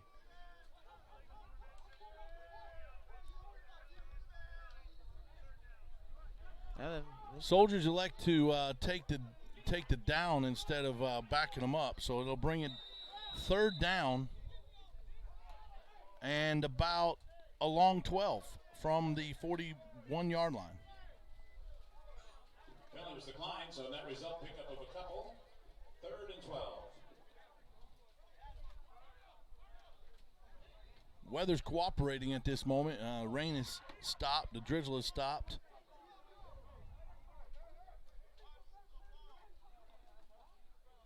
Soldiers stay in the I backfield. They are I right, Twins to the right. And he'll run a play action. He's going deep over the top. It's intercepted. Intercepted by the Brawlers. He'll bring the ball back across the field. He makes a move to the outside. And late hit there. That was with the helmet. And so that'll actually add another 15 yards to the end of that play, Steve. So ball was a little underthrown. He had a man to the outside, just did not get the power behind the throw. And that'll bring the ball back to about the 38-yard line and add the 15 to it. So Brawlers ball. Once again, it's those turnovers. We've seen it and seen it and seen it. Honestly, I wish we had stats to be able to show you.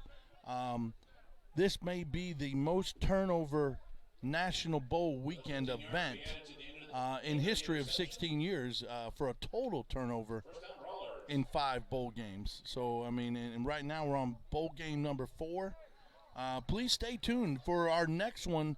Following this game at 3:30 will be our spring versus fall national championship with the Orlando Phantoms and the Kentucky Spartans. So stay tuned for that one as well. And the Brawlers will get set for their offensive series. Yeah, and you know, I mean, this whole game, you really feel like the West Coast Soldiers have had so much control over the game on both sides of the ball, but a lot of these drives just keep ending before they're able to put on points. So the Brawlers are hanging around with a good chance at coming back on this one. You know, anything for a score makes a difference in a game. So the Brawlers will actually go split back for max protection, stay in the shotgun formation. He's getting help with pressure to help him. He throws it in him. Ooh, that was almost an interception on that. Yes, it was. Yeah, he threw a short pass across the middle. Defensive coverage was actually breaking right in front of the ball. Actually, if the ball wasn't thrown low, it probably would have been picked. But it will definitely come incomplete and start at 2nd and 10, and the ball will be placed at the 47. So we're looking at 2nd 10 from the 47.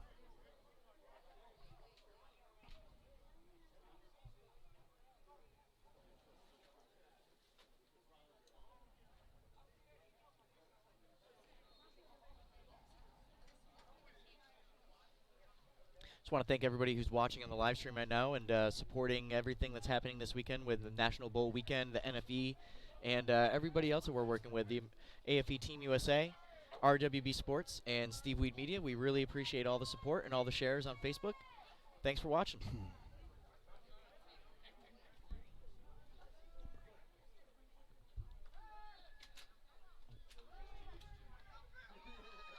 He's going to have to run out of bounds and actually probably just get back to the line of scrimmage.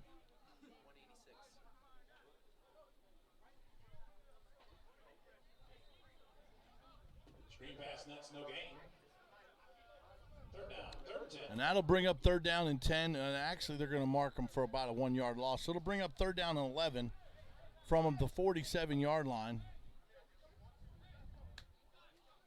They'll mark it at the 48. The way the defense has been playing, I would be surprised if they didn't stay with making this a 4-down territory, Steve. They need that. So. Well, yeah, and I mean, now with only 5 minutes left in the 3rd quarter, time starts to become a major factor with any kind of comeback try that the Brawlers might try to make. So they've definitely got to try to put some kind of points on the board on this drive. And we saw that yesterday with the whole comeback, running out of time. It's time management. I mean, the Texas Colts were making a good showing on the Marlboro Shamrock and just run out of time. Woo! And that one could have been picked off, too, it looked like. Yeah, I think the receiver pulled up on his route a little bit because at that point he was like, I don't know if I'm going to get hit or not. And literally he was there. He could have stayed on his route, crossed the middle, and made that play. So Brawlers Coach Bashan has elected to punt, probably a wise decision. Pin him down inside, close to the goal line, and since the defense has been playing well, bring the defense back out on the field. Literally, you take away the quick 1-second play before the half, and we still had a 7-0 game. So right now, 14-0 here with 4 minutes left in the 3rd. Brawlers punting.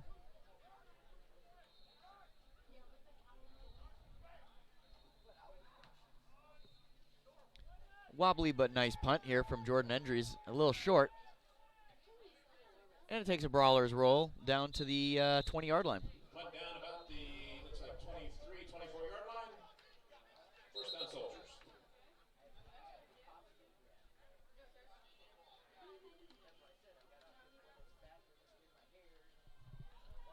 And that punt will actually be played at the 24-yard line. It'll be 1st and 10 from the 24.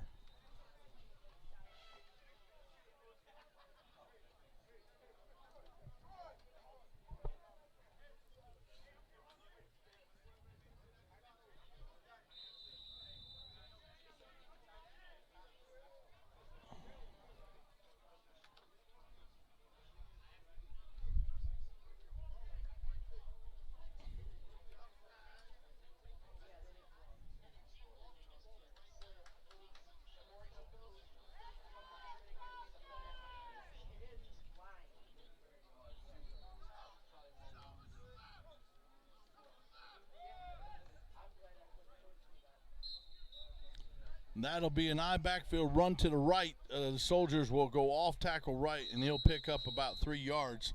So that'll bring up 2nd and 7. Well, we've got an injured Brawler on the field right now. Looks like Mario Aka. And it looks like he has a lower left leg injury of some sort, possibly cramping.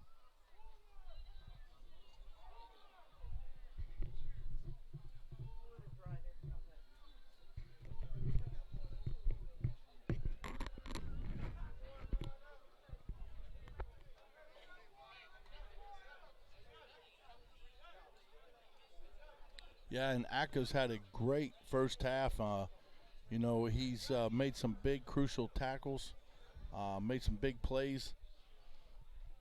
Yeah, he has. He was the one that had that big hit towards the end zone in the last half.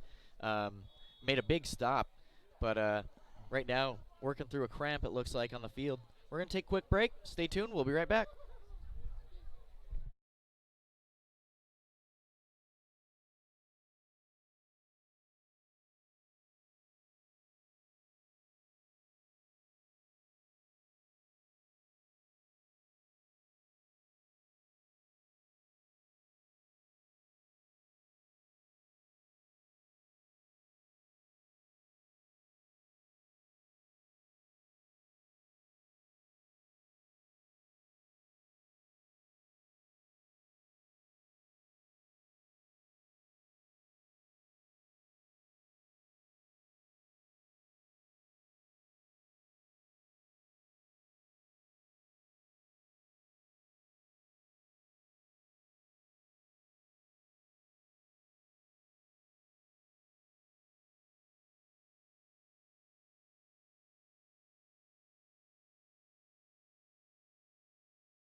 After that injured timeout, Mario Aka, number 2 for the Brawlers, goes to the sidelines.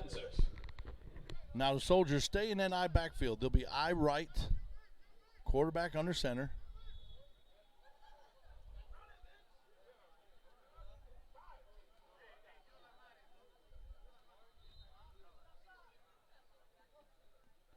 And he'll drop back for a pass. He's looking to make a throw. That's thrown deep. Let's see if it gets picked again. Oh. Oh, man, that was right in his hands. That should have been a huge, huge gain on that, but not able to come down with it.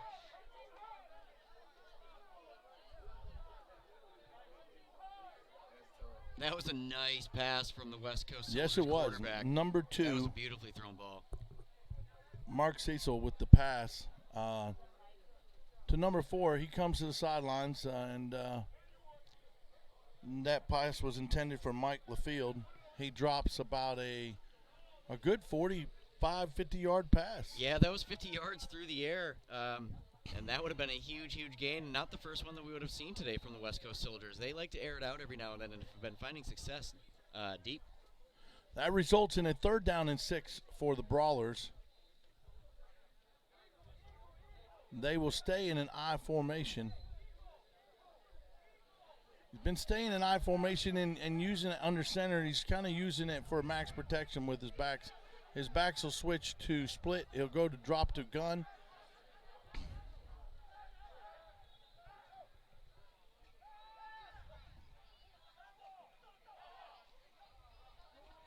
And miscommunication between the receiver and the quarterback. Overthrows the ball out of bounds, bringing up to 4th down. And the Soldiers, great job for the Brawlers, 3 and out, bringing out the punt team for the Soldiers. And with 3:15 left in the 3rd, we still are unscoreless in the second half, 14-0 in favor of the Soldiers. Yeah, and again, just with how dominating the West Coast Soldiers have really been throughout the game, the scoreboard doesn't really truly reflect it. A lot of missed opportunities in the red zone today, and a couple drop balls, and this thing could be a big blowout. But the Brawlers are hanging around, and they still got a chance to put their own points on the board and take a stab at this win. Soldiers not having enough players right now on the field. There's 3 more players coming out. So once again, they're counting. Now don't know if they got too many, not enough. They're still trying to scramble to get players in place. And Brawlers got a guy running in late too. We got no signal from a back official on if the play clock's run out or. Nice punt. Nice punt. And it's a fumble. Recovered. He's got blockers in front. Oh, what my. a tackle. Wow, he had a train in front of him. Oh, man, yeah, he's going to look at the tape on that and wish he got a little bit more yardage out of that one because, like you said, he had blockers in front, already lost a couple defenders in the back, and could have gotten a lot more out of that one probably. What a booming kick. That was a great punt. Absolutely great punt. Perfect spiral. Brawlers are feeling the pressure of the low numbers. You know, they're 26, 27 players, and they got a couple that have already been banged up a little bit. They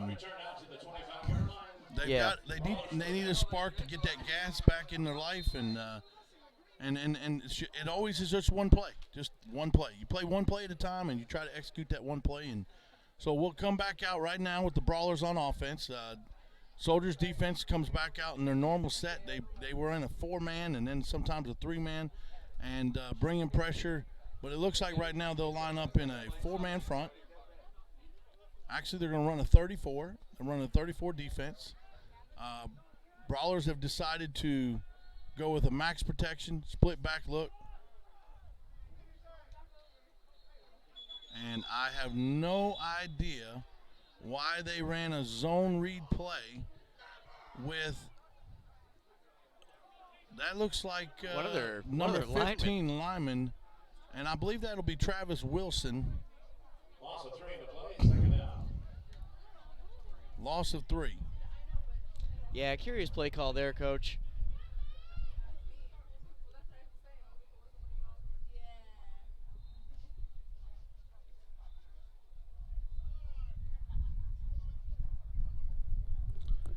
Definitely wouldn't want to get out in front of him with a tackle if he gets to open field.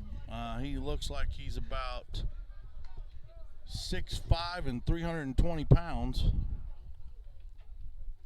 Once again, lined up in the backfield, split back look.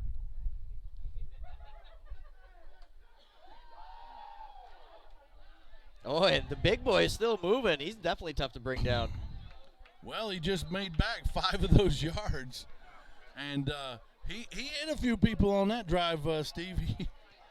Yeah, you know, they feel that. He's a big boy, and, you know, like James just mentioned to me, I mean, the previous play wasn't necessarily a bad call, but the blocks just weren't there, and that one he was able to pick up a little bit more on that. Not sure Coach Bashan's thought on that. I mean, you are down 14-0, you know. Maybe he'll use that option now as a play action to suck the defense inside. But we'll see how he comes out in this set. Looks like they'll come out with a single back set. He'll spread the field in doubles, leaving the big Travis Wilson in the backfield. Motion to the left into trips. He's looking for it. Quick screen. No block there. No block. The receiver did not make the block in time. And number 24 for the Soldiers, that credit goes Felipe Small, comes up with the big boom.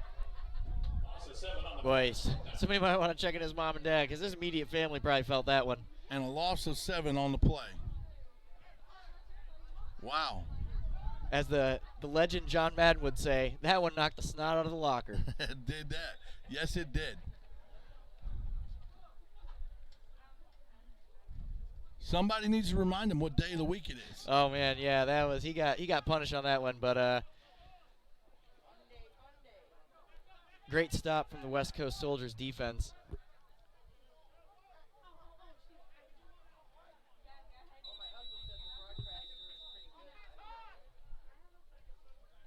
Getting some feedback from some of the fans here. Appreciate everybody watching the live stream, near and far. And we're going to back this one up 5 on the Brawlers. Yeah, it's an illegal substitution by the Brawlers. I'm not exactly sure what the illegal substitution was, but now it's going to back it up. It's about 4th and 20 from the 17-yard line. And Jordan Indries back to punt. Needs a good punt, probably closer to the sidelines for no return. Better get this one off quick. Oh, and then it exposed what they were going to do. No. The clock expired before the snap of the ball, so it actually saves that, and we'll just change ends of the field. and replay fourth down. So, well, it looked like they might have been going for some kind of fake there. No, I mean, I would hope not. On 4th and 20, sitting on the 17-yard line would not be the best of decision. I saw Jordan take off running with it, maybe just because the whistle had blown and wasn't sure what was going on. I think that's what it was. So here we are, fourth quarter of the first game of Sunday afternoon, the Tangerine Bowl. And we're going into fourth quarter with a scoreless half, and it's 14-0 Soldiers.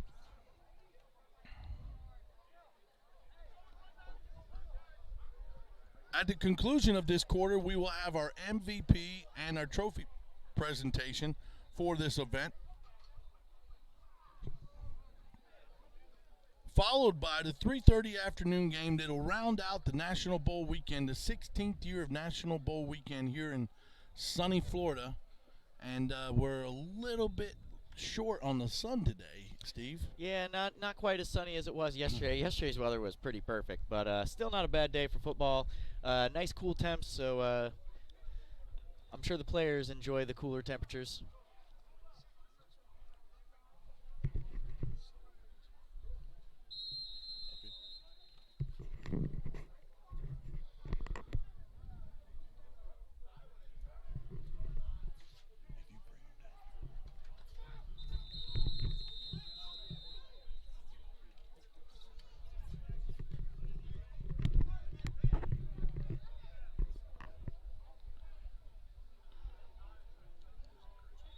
Yeah, encroachment on the defense will actually give them 5 yards back. Actually giving the kicker a little bit more room to work with. Yep. So now we'll be about 4th and 15 instead of 4th and 20.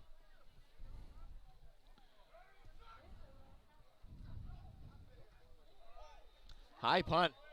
Good punt. Nobody down there to touch the ball.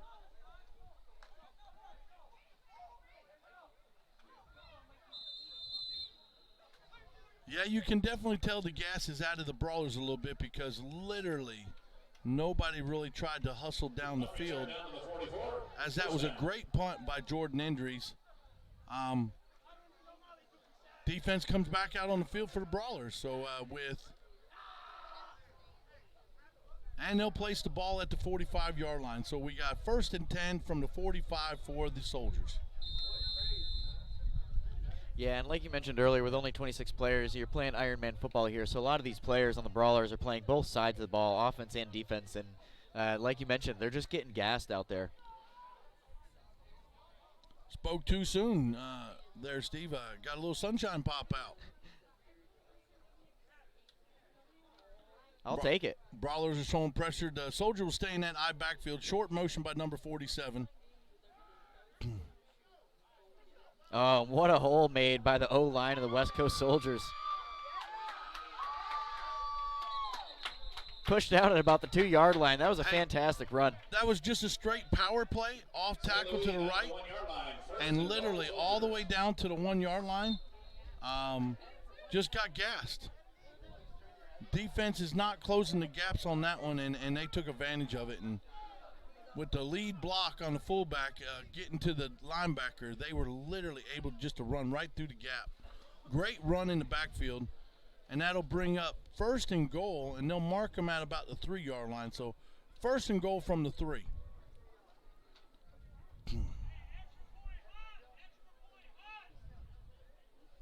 Yeah, now that we're entering the fourth quarter here, the West Coast Soldiers put up a touchdown. It's going to be a lot harder for the Brawlers to make a comeback. Yeah, that's for sure. Hey, we've seen some crazy things. Yes, we have. We saw the ball turned over inside the 2-yard line yesterday and recovered by the defense, so no telling what will happen. Short motion again. And they stop him. Loss of 1 on that one. Great stop from the Brawlers there, bending and not breaking. And it's going to be 2nd and goal for the West Coast Soldiers. No gain in the run, 2nd and goal.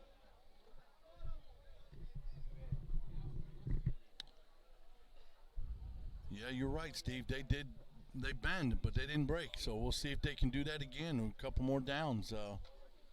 as we come up on 2nd and goal, and actually a loss of a yard, so they'll mark it at the 4-yard line, just inside the 5. They'll stay in that I backfield. I right. No motion. Here comes the motion. And they'll run it to the weak side, and he'll be tackled for about a 2-yard gain, which will bring up 3rd down and goal from about the 3-yard line. Yeah, another great stop from the Brawlers here, containing them and not letting up any points.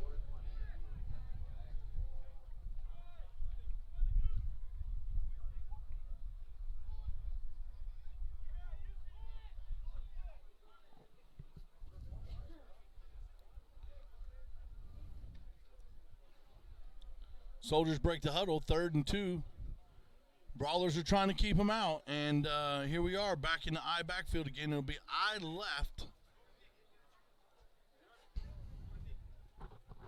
And he'll send the motion again, and they'll run it weak again. Another great stop from the Brawlers. Yes, it is. 4th down and goal from about the 1. Stop short of the goal line, 4th and goal. Got to be proud for that defensive front for the Brawlers, Steve. They, once again, bend but not break.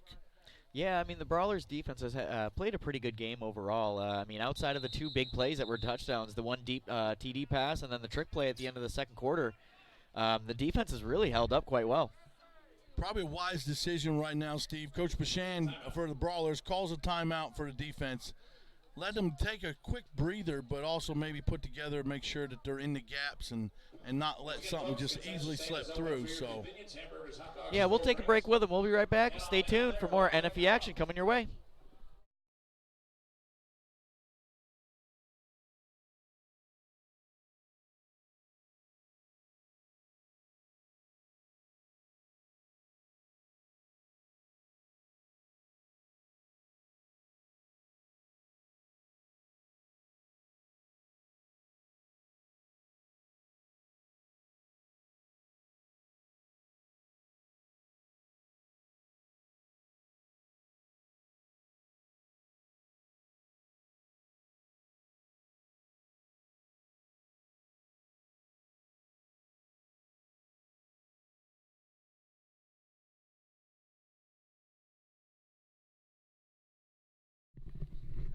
here we go, inside the 1. Quarterback sneak. Hey, they're going to actually blow that dead on the quarterback. He moved before the snap of the ball. Oh, that's a huge, huge call. You watch that replay, you'll actually see the quarterback moves before the snap of the ball, knowing that they're going quarterback sneak. So, actually, that'll back them up, and that actually helps the Brawlers. Now it brings up 4th down and 6 and goal. 4th down and 6. So, yep. He actually is bringing out the kicker. So, looks like we'll go for a field goal. Hey, not a bad call there. An unfortunate penalty when you're, at the goal line, ready to get a touchdown. But putting up another 3 points adds another possession to the Brawlers that are going to have to come back.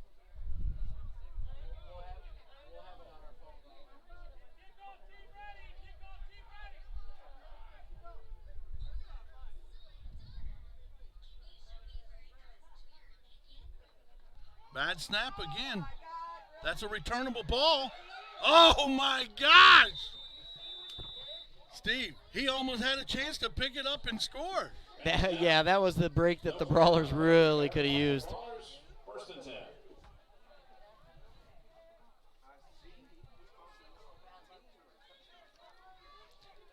Yeah, so the Brawlers, again, no points given up, so still only down 2 touchdowns right now, and they're going to start their drive, it looks like, from the 20-yard line.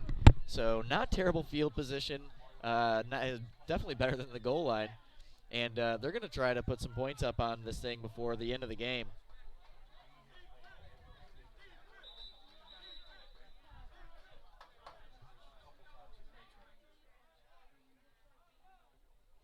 So the Brawlers offense coming out on the field right now. And like we mentioned, guys playing both sides of the ball here. So definitely got to give props to the Brawlers team.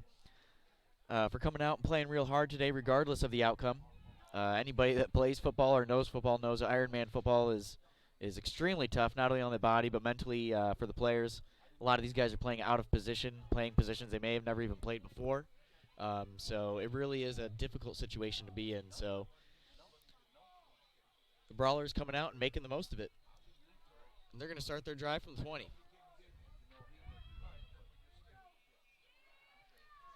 Split backs for max protection. And we're gonna have a timeout on the Brawlers. We're gonna take a quick break. We'll be right back. Stay tuned.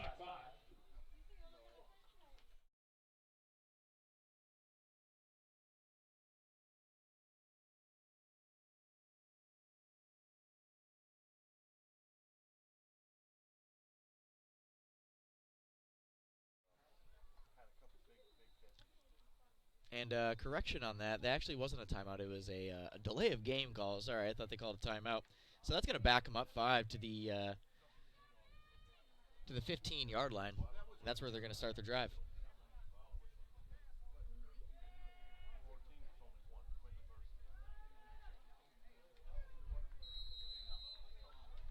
Nice snag there by the receivers of the Brawlers.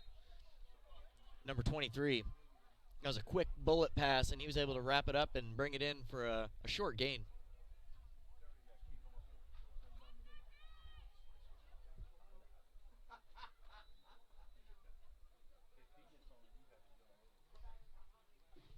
For a yard, second down.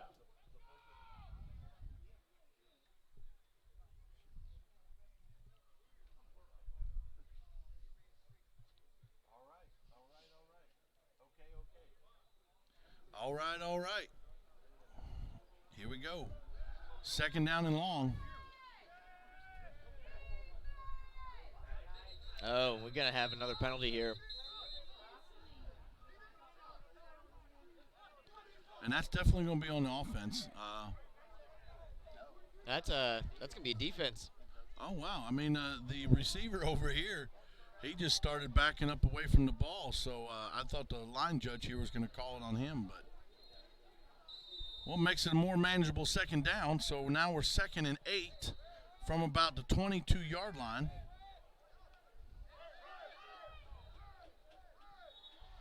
Yeah, and the Brawlers need to start showing a little urgency here. You know, they only got 9 minutes left on the clock. And right now the clock's going to be their biggest enemy. Yeah, and for a 14-point game, you definitely want to keep something.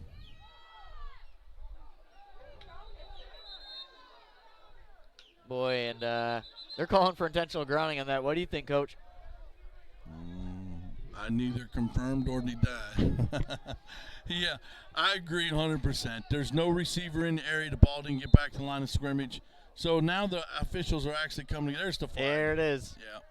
Yep, so that's going to be intentional grounding on the Brawlers. You're trying to, you know, we have no skin or dog in this fight, and we want to be as neutral as we can when we're calling these events. And they're waving that off after they threw the flag. So very interesting move there from the refs to throw the flag after convening. They didn't throw the flag. They convened. They threw the flag, and then they picked the flag up and waved it off. So we want to reach out and say that we're really proud of the officials for the last 2 days. I mean, yesterday doing 3 games, spending almost close to 10 hours on the field, and being here again today, and having 7 officials to help keep control and manage this game very well over the last 4 other games. So here we go, as in we're in 3rd down. Quarterback drops back. He's looking for an opportunity. Misses 1 tackle. Able to get the ball off for a short gain, maybe a gain of 1 or 2.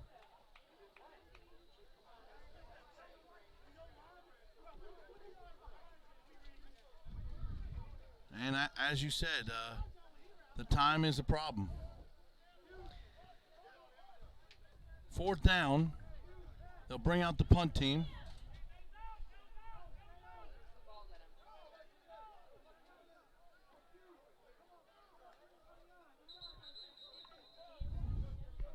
Pass complete out of bounds, 4th and 6. Yep, punt team's out there. Jordan Endry's back deep to take the snap and kick this one away. You know, Riverboat Ron, as we'd say, gambling Gambling Bashan, we'll see if there's some kind of trickery up his sleeve with maybe a fake on this punt and try to create something. I mean, I know Jordan Andrews, we've seen him play in other events, and he can throw. I mean, he's got a pretty good arm. He's actually played some quarterback before, and so he just licked those fingers. We'll see what he does, and there's the free kick. Oh, and took a great Brawlers bounce, and he picks it up, saving some of the yardage there from the West Coast Soldiers, but a nice bounce for the Brawlers. It's definitely roughing the kicker. I mean, he got taken out. I mean, literally, watch that replay. He gets lit up. So that'll bring the Brawlers back for another opportunity with another series on offense. So.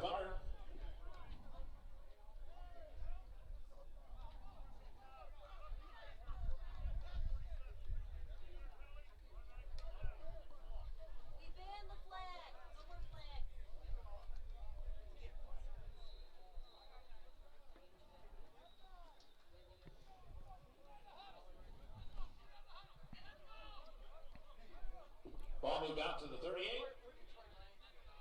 First down, Brawlers. And we got the replay running right now of that last play. Oh, and yeah, he was taken out low in his left leg. So good call there from the referees. It definitely wasn't intentional. It was just he was going to block the punt and just inadvertently ran into the kicker. Yeah. So that brings the ball up to the 38-yard line for the Brawlers. 1st and 10 from the 38.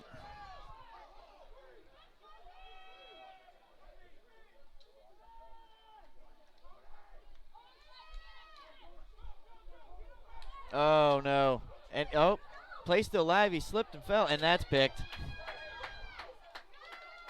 Oh, gosh. Boy, that was a sloppy play. I'm not sure exactly what transpired on that. No, We've got a Brawler down. I thought for a second he might have been down by contact. I don't think he was touched, Steve. I don't think he was touched either, so the play continued, and he just lobbed up this ball. Yeah, and the quarterback gets back up after falling, slipping down on the turf. He get back up. When he gets back up, I think he was just intentionally trying to throw it away, but just kept it inbounds close to the sidelines. And with that, it was a pick. Nobody moves. There's no whistle. And he's able to return it down inside the 20. They'll spot it at the 15, where the quarterback literally saved a touchdown. You know, I mean, he had to push him out of bounds. But now you put the Tampa Bay West Coast Soldiers in a scoring opportunity. And with 7 minutes to go, and you're already down 14-0, limited number of players, you're putting yourself really in a deficit to have a hard time, and the clock not being your friend to make a comeback. Well, and I mean, they just got a huge break with that roughing the kicker penalty that kept their drive alive to begin with. They were ready to punt it away, so not making much of their break there in that opportunity. West Coast Soldiers knocking on the door, already in the red zone, trying to put some more points up themselves.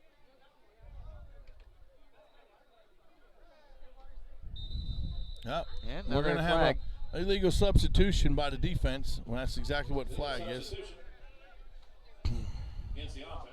So more mental mistakes from the Brawlers. No, that one was actually on the Soldiers.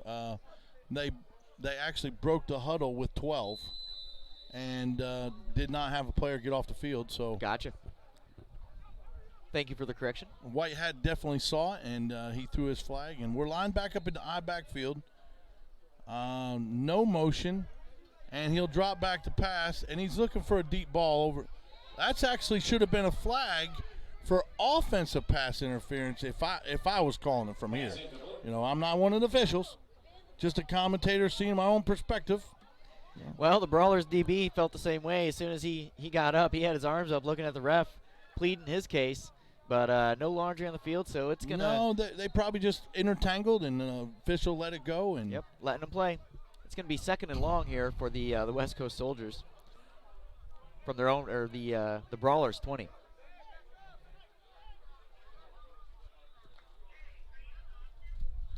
And here comes the pizza delivery. Dan the Man. Dan the Man, right on time. Everybody's wondering where the Papa John's can be found at the concession. We got a draw play here, and he's able to bounce to the left and pick up a number of yards. Oh, he picks up 10. So that was a great run play by the West Coast Soldiers. Third down and 5. What initially had looked like not going to be a whole lot of running room there. So nice effort from the West Coast Soldiers backfield.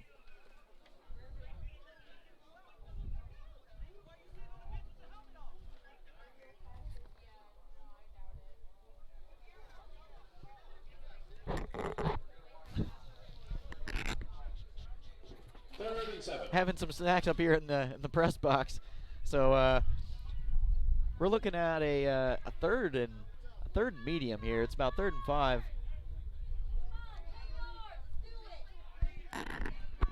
Eye backfield. Pressure's coming.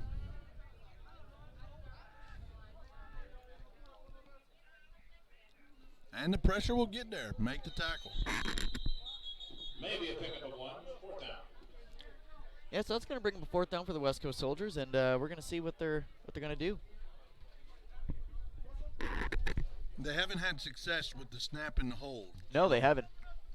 I wouldn't be surprised if they go for it here, and their defense has been playing fantastic, and it's deep in the Brawlers end of the field, so you don't get it. You're not giving up bad field position by any means, so, and that looks like what they're going to do here.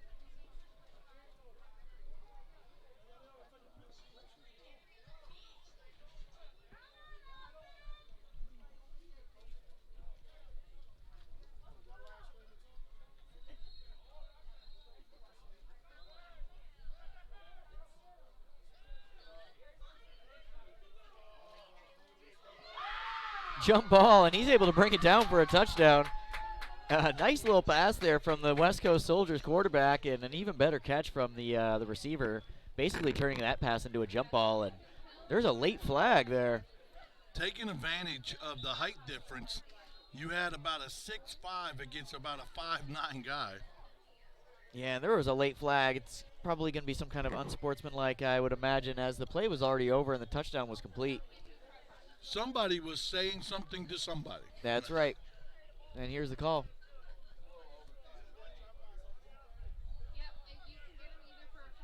And that's going to be offensive. So they're going to mark that back on the kick.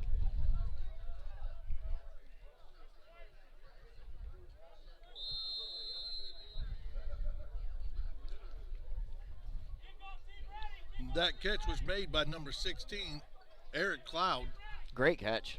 They don't have him marked on the height and weight, but he literally's got to be at least 6'5" or 6'7". And it goes through. The double doink. Oh, man. The double doink, Steve. The double doinker goes in. The doink doink and goes over the crossbar for an extra point, bringing it 21-0 with 5 minutes to go here in the 4th quarter. And once again, that last touchdown, as you watch the replay, literally was a height difference. You have about a 6'5", 6'6" guy on a 5'9" guy, and they just threw up a jump ball. And great play on 4th down for the Soldiers. And as time slips away, 5 minutes left, the Brawlers are definitely feeling it, both mentally and physically. Yeah, they've definitely played a tough game, but it's hard to play Ironman football, especially for 4 full quarters, and they've been up against it the entire game, not really finding much success on the offensive side of the ball. The defense, like I said earlier, has been playing pretty well overall, considering what they've been having to deal with. Really, the only 2 scores, other than that last one, coming on 2 big plays, and that trick play at the end of the 2nd quarter, definitely unexpected, and like you said earlier, would have been a 7-0 game going into the half, but able to put on more points.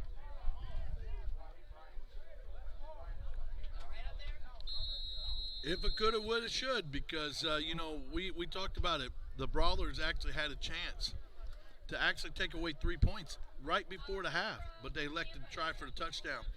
If they took the 3, if could have, would have, should, because it would have been 7-3 at halftime. But, right. You got to take gambles as a coach. He looked at that opportunity. Here's the kickoff. Brawlers back at the 25.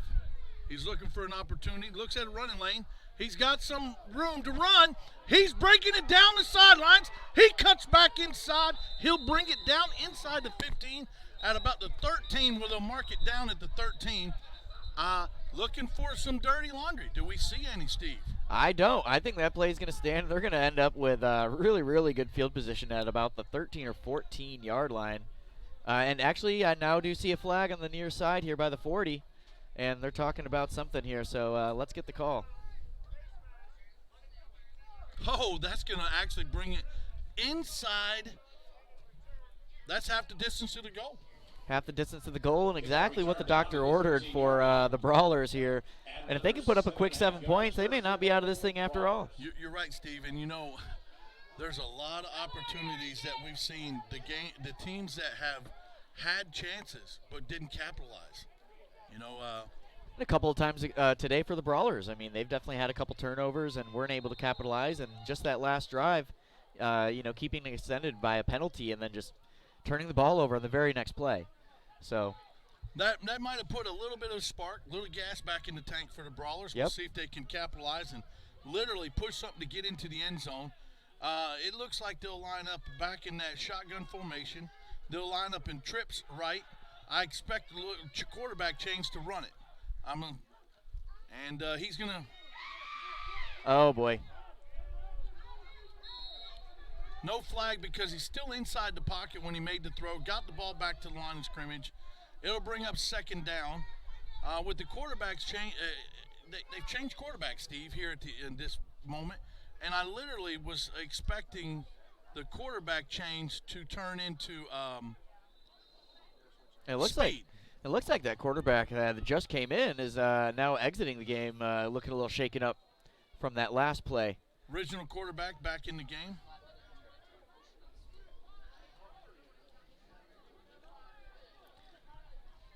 So that quarterback change didn't last very long and didn't work out very well. So the original guy's back in. I truly was looking for a wildcat, just something that he give him a chance to run the ball with. He looked like he definitely had speed and wheels. So. Yep.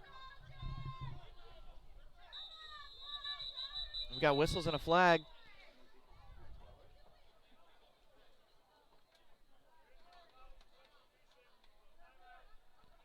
There is no flag due to the fact that he called timeout before the substitution occurred. So.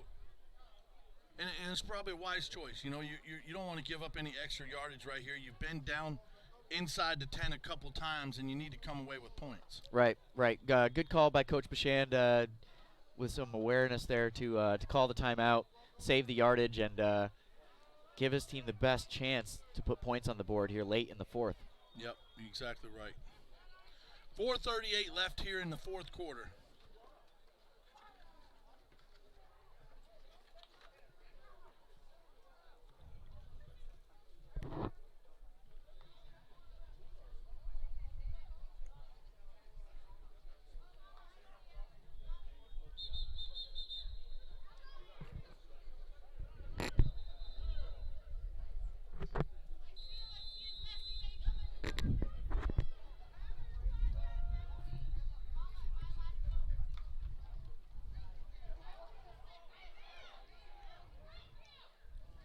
Oh, wow, and that was still almost a complete pass, even though he had been forced back about 15 yards. But the pass was incomplete, so it's going to be 3rd and goal still from the 7. The Soldiers literally brought the house. Yeah, they're looking to force the quarterback of the Brawlers to make a play. And, they really have been trusting their defense. Their defense has played well, so.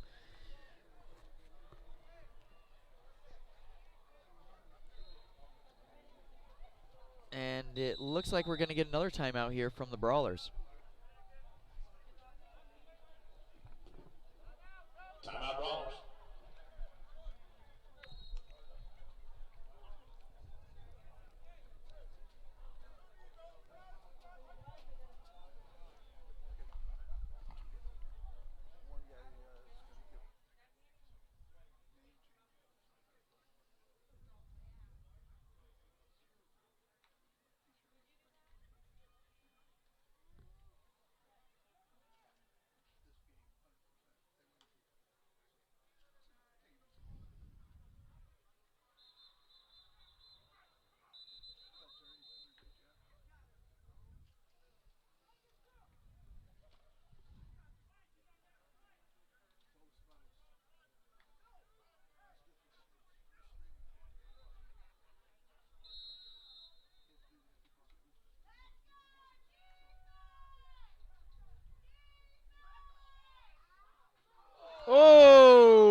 wow.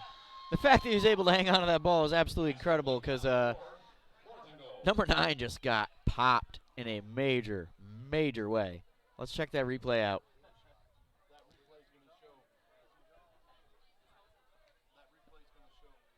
That replay is going to show the catch, but more importantly, the smackdown. Oh, the smackdown is right. Oh, man, unfortunately we don't have any sound attached to that replay. Because that pop you could hear right from here in the press box. So that brings down 4th down and goal from the 3. What a bigger opportunity than right here it is. And they'll actually go 4 wide receivers to the right.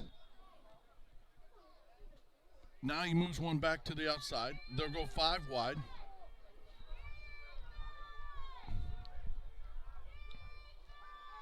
Throwing it to the corner, and a little miscommunication there. We got a flag on the play, so we may have to get another play. Yeah, the receiver wasn't even ready for that pass, but like you said, they might get another chance. It's going to be on the offense. They'll decline the penalty and take over on downs. Turnover on downs deep in their own end zone. The West Coast Soldiers are going to get it and start their drive from their own 4. Yeah, that's, another opportunity inside the 10 not to come away with points. I know right now, from a kicker standpoint, kickers are probably mad because, I didn't get a chance to take 3. But down 21-0, you got to take the 7. You got to go for the 7. You got to take the chance. Yeah, you're absolutely right. A field goal really doesn't do you much at this point in the game, down this many points. So, you go for it the best way you can, and unfortunately they weren't able to come up with a touchdown there, but went for it nonetheless.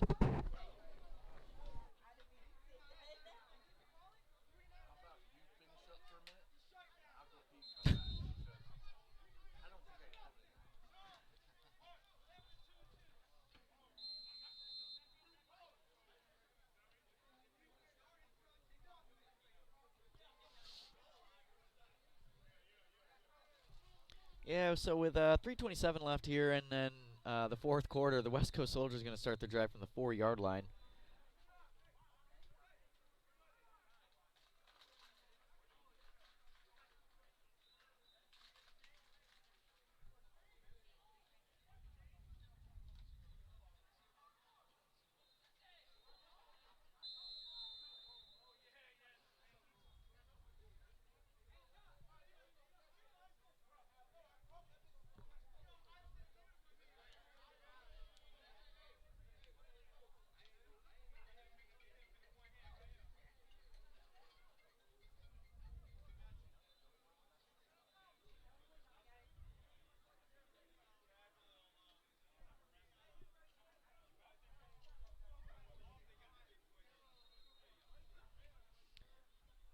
Motion from the far side.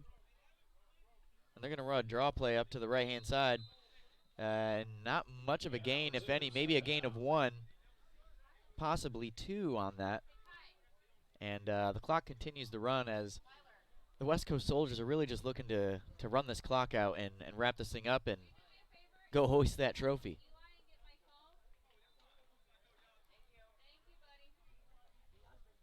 Again, the next game that we have coming up is going to be with the Orlando Phantoms versus the Kentucky Spartans. So if you're looking to watch that game, just stay tuned. We'll take a brief break at the conclusion of this game and then start the live stream for the next one. Pitch to the left far side. Quick move, and again, not much running room, and a good stop from the Brawlers there. As it's going to be 3rd, and I don't think he picked up much on that one either, so it's going to be 3rd and 8. With the clock continuing to run, they're probably going to let this one go right to the 2-minute warning.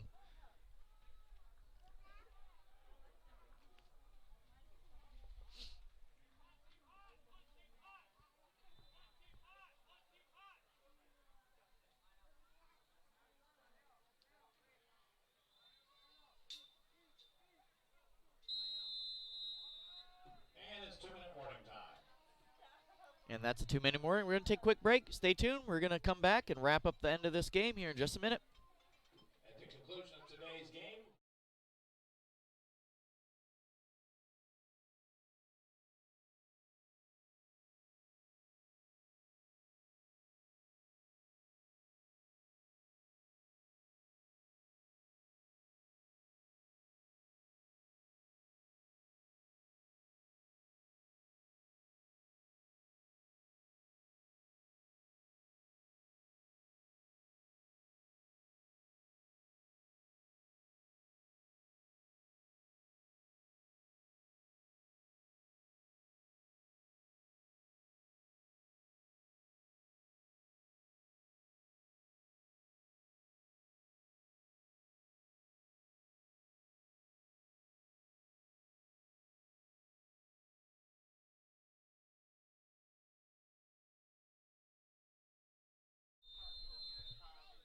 we're back for the final 2 minutes of the Soldiers and Brawlers bowl game.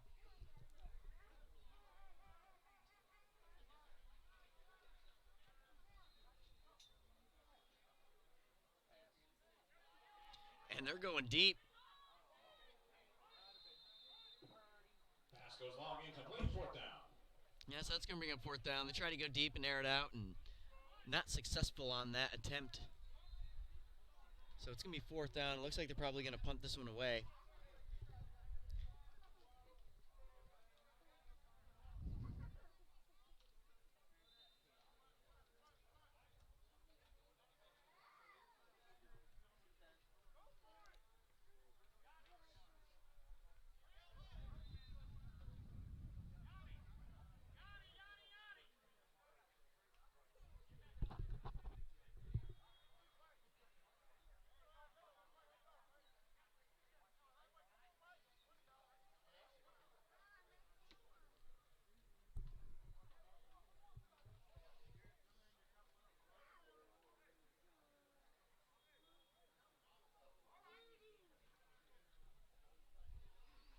Sun's starting to peek out a little bit, but it is very, very cloudy here today in Florida.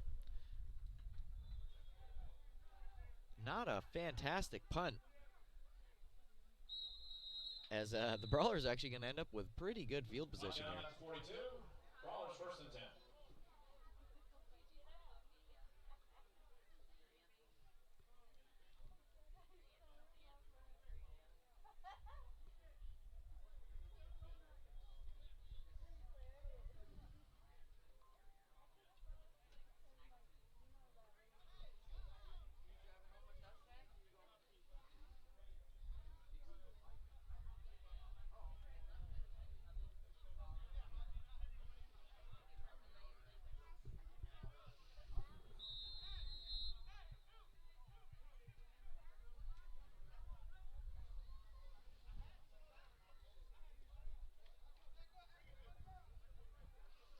Brawlers take the field. They're going to start this drive at the 42-yard line of the West Coast Soldiers.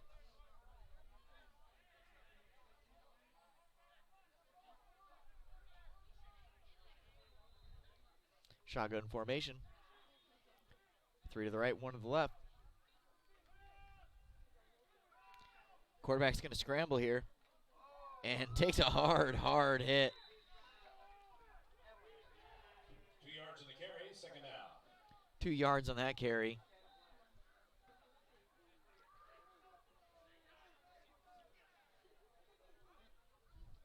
And the Brawlers, I believe, are out of timeouts, so no timeouts available for the Brawlers. So the clock's going to continue to run unless they spike the ball.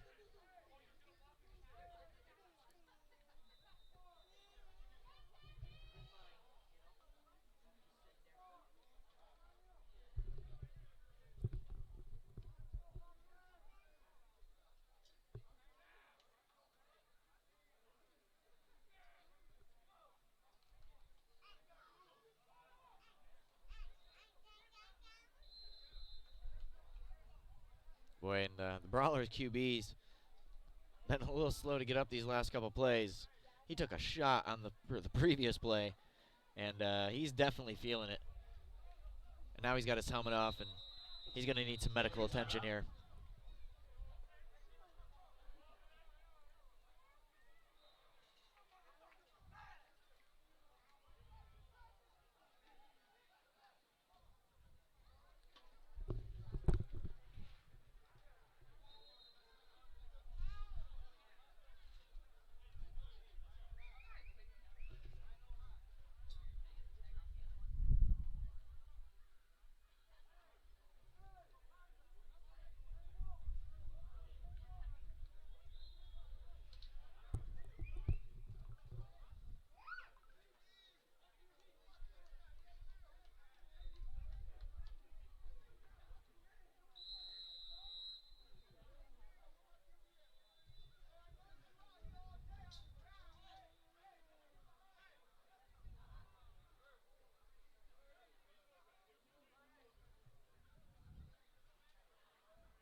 Little screen play to the left and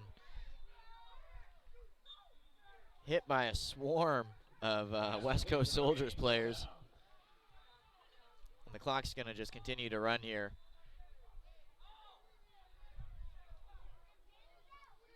With 40 seconds left. This is all but over. And the West Coast Soldiers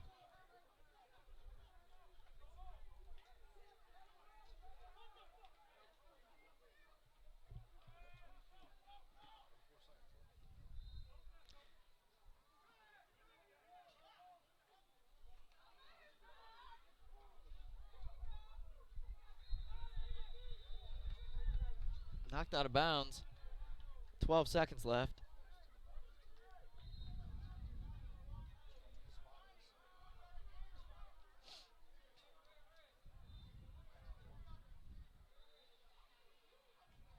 Run was short of the first down. Turnover and downs. And it's going to be a turnover on downs. That was a 4th down play. So Anil coming here from the West Coast Soldiers to run the clock out on this one and bring up our final. Or yeah, maybe they're gonna go for the fake and bomb it deep like they did at the end of the 2nd quarter. But no need for that, as the game is wrapped up here, comfortably within grasp of winning here. The West Coast Soldiers played a fantastic game today. Clearly came out on top.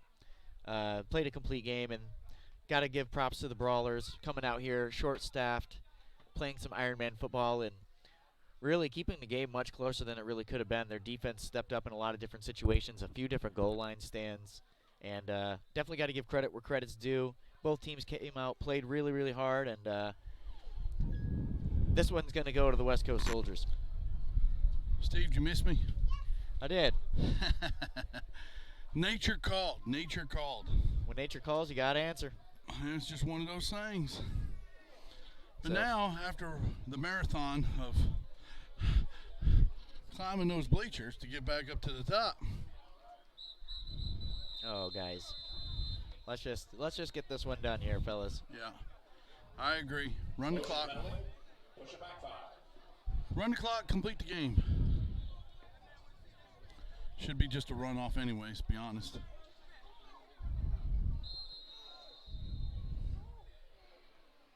So, barring another setback here, this should be the very last play of the game.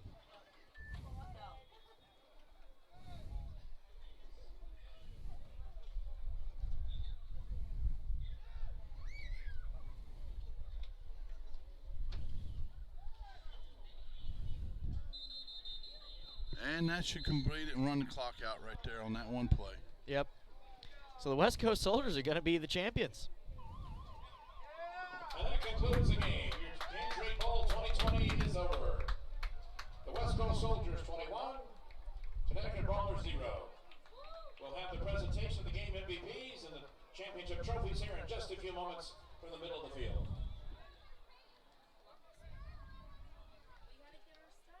Please stay tuned. We're going to be up for another couple minutes here while we do the trophy presentations. We'll take a short break.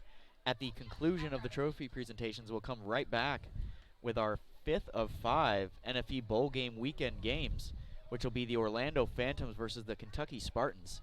Definitely going to be a big matchup. We've got one local team with the Orlando Phantoms playing against the Kentucky Spartans, who have traveled from Kentucky, clearly, to come play this game. So a little bit of a home field advantage here for the Phantoms. And both squads look pretty evenly matched as far as numbers go. And not only is it a home field advantage, it is their home. This is actually the home of the Orlando Phantoms actual stadium where they play right here at Lake Brantley. So, and they've been here for about 5 years, and the administration and everybody really loves the program. They do a great job. But I'm impressed like you are. The Kentucky Spartans look like they have traveled well, got good numbers over there. We'll try to get those numbers back to you. And like Steve said, we'll take a short break while we get ready for the MVP presentation and the trophy presentation.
For the Mario Aka. number 2, Mario Aka for the Brawlers was one of the named MVPs. He played an outstanding game, worked his ass off with the tackles that he made, several tackles that truly were a difference in the game of not making it a bigger score than what it was. So congratulations to Mario, number 2 for the Brawlers. And we'll look for what the other ones that are going to be presented. Great job, Mario. You played a fantastic game. You played real hard. Very, very well deserved. Congratulations again. The next MVP announced. And presenting the second MVP for the Connecticut Brawlers, Louis Valentine. Goes to the quarterback.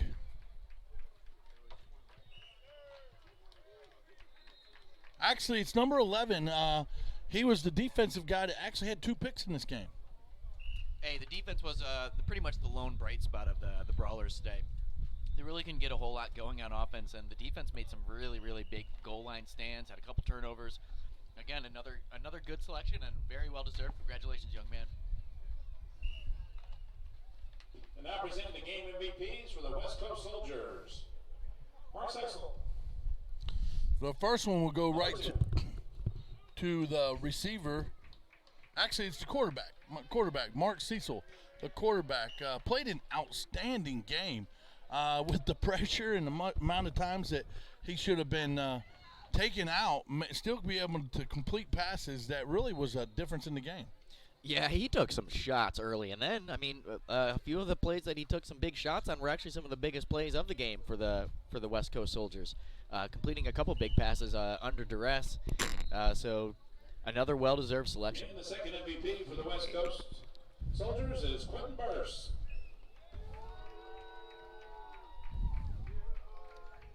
That goes to the wide receiver, number 14, Quentin Burris. Will be the game. next MVP, and he did have a great game.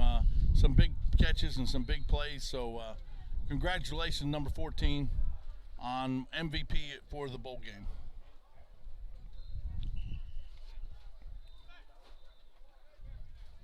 And now it's our time to present the trophies for this year's Tangerine Bowl. First, the runner-ups, the Connecticut Brawlers. And, the Connecticut Brawlers here to receive the award for the runner-up trophy. Hard-fought game, Ironman football. Props to the Brawlers. Hopefully we can see them back next year. Yeah, being 3 times here, they definitely got experience. Trophy for the Tangerine Bowl champions, the West Coast Soldiers. Congratulations. And the West Coast Soldiers taking home the hardware. Yeah, congratulations to the West Coast Soldiers here in 2020's Tangerine Bowl. Congratulations. Now we'll take a quick break, and when we come back, we'll come with our final for National Bowl Weekend. Here after the 16th year at National Bowl Weekend, we'll conclude it with our fall versus summer. Actually, rephrase that, Steve. It's spring versus fall national championship. The Orlando Phantoms and the Kentucky Spartans. Stay tuned for more action just moments away.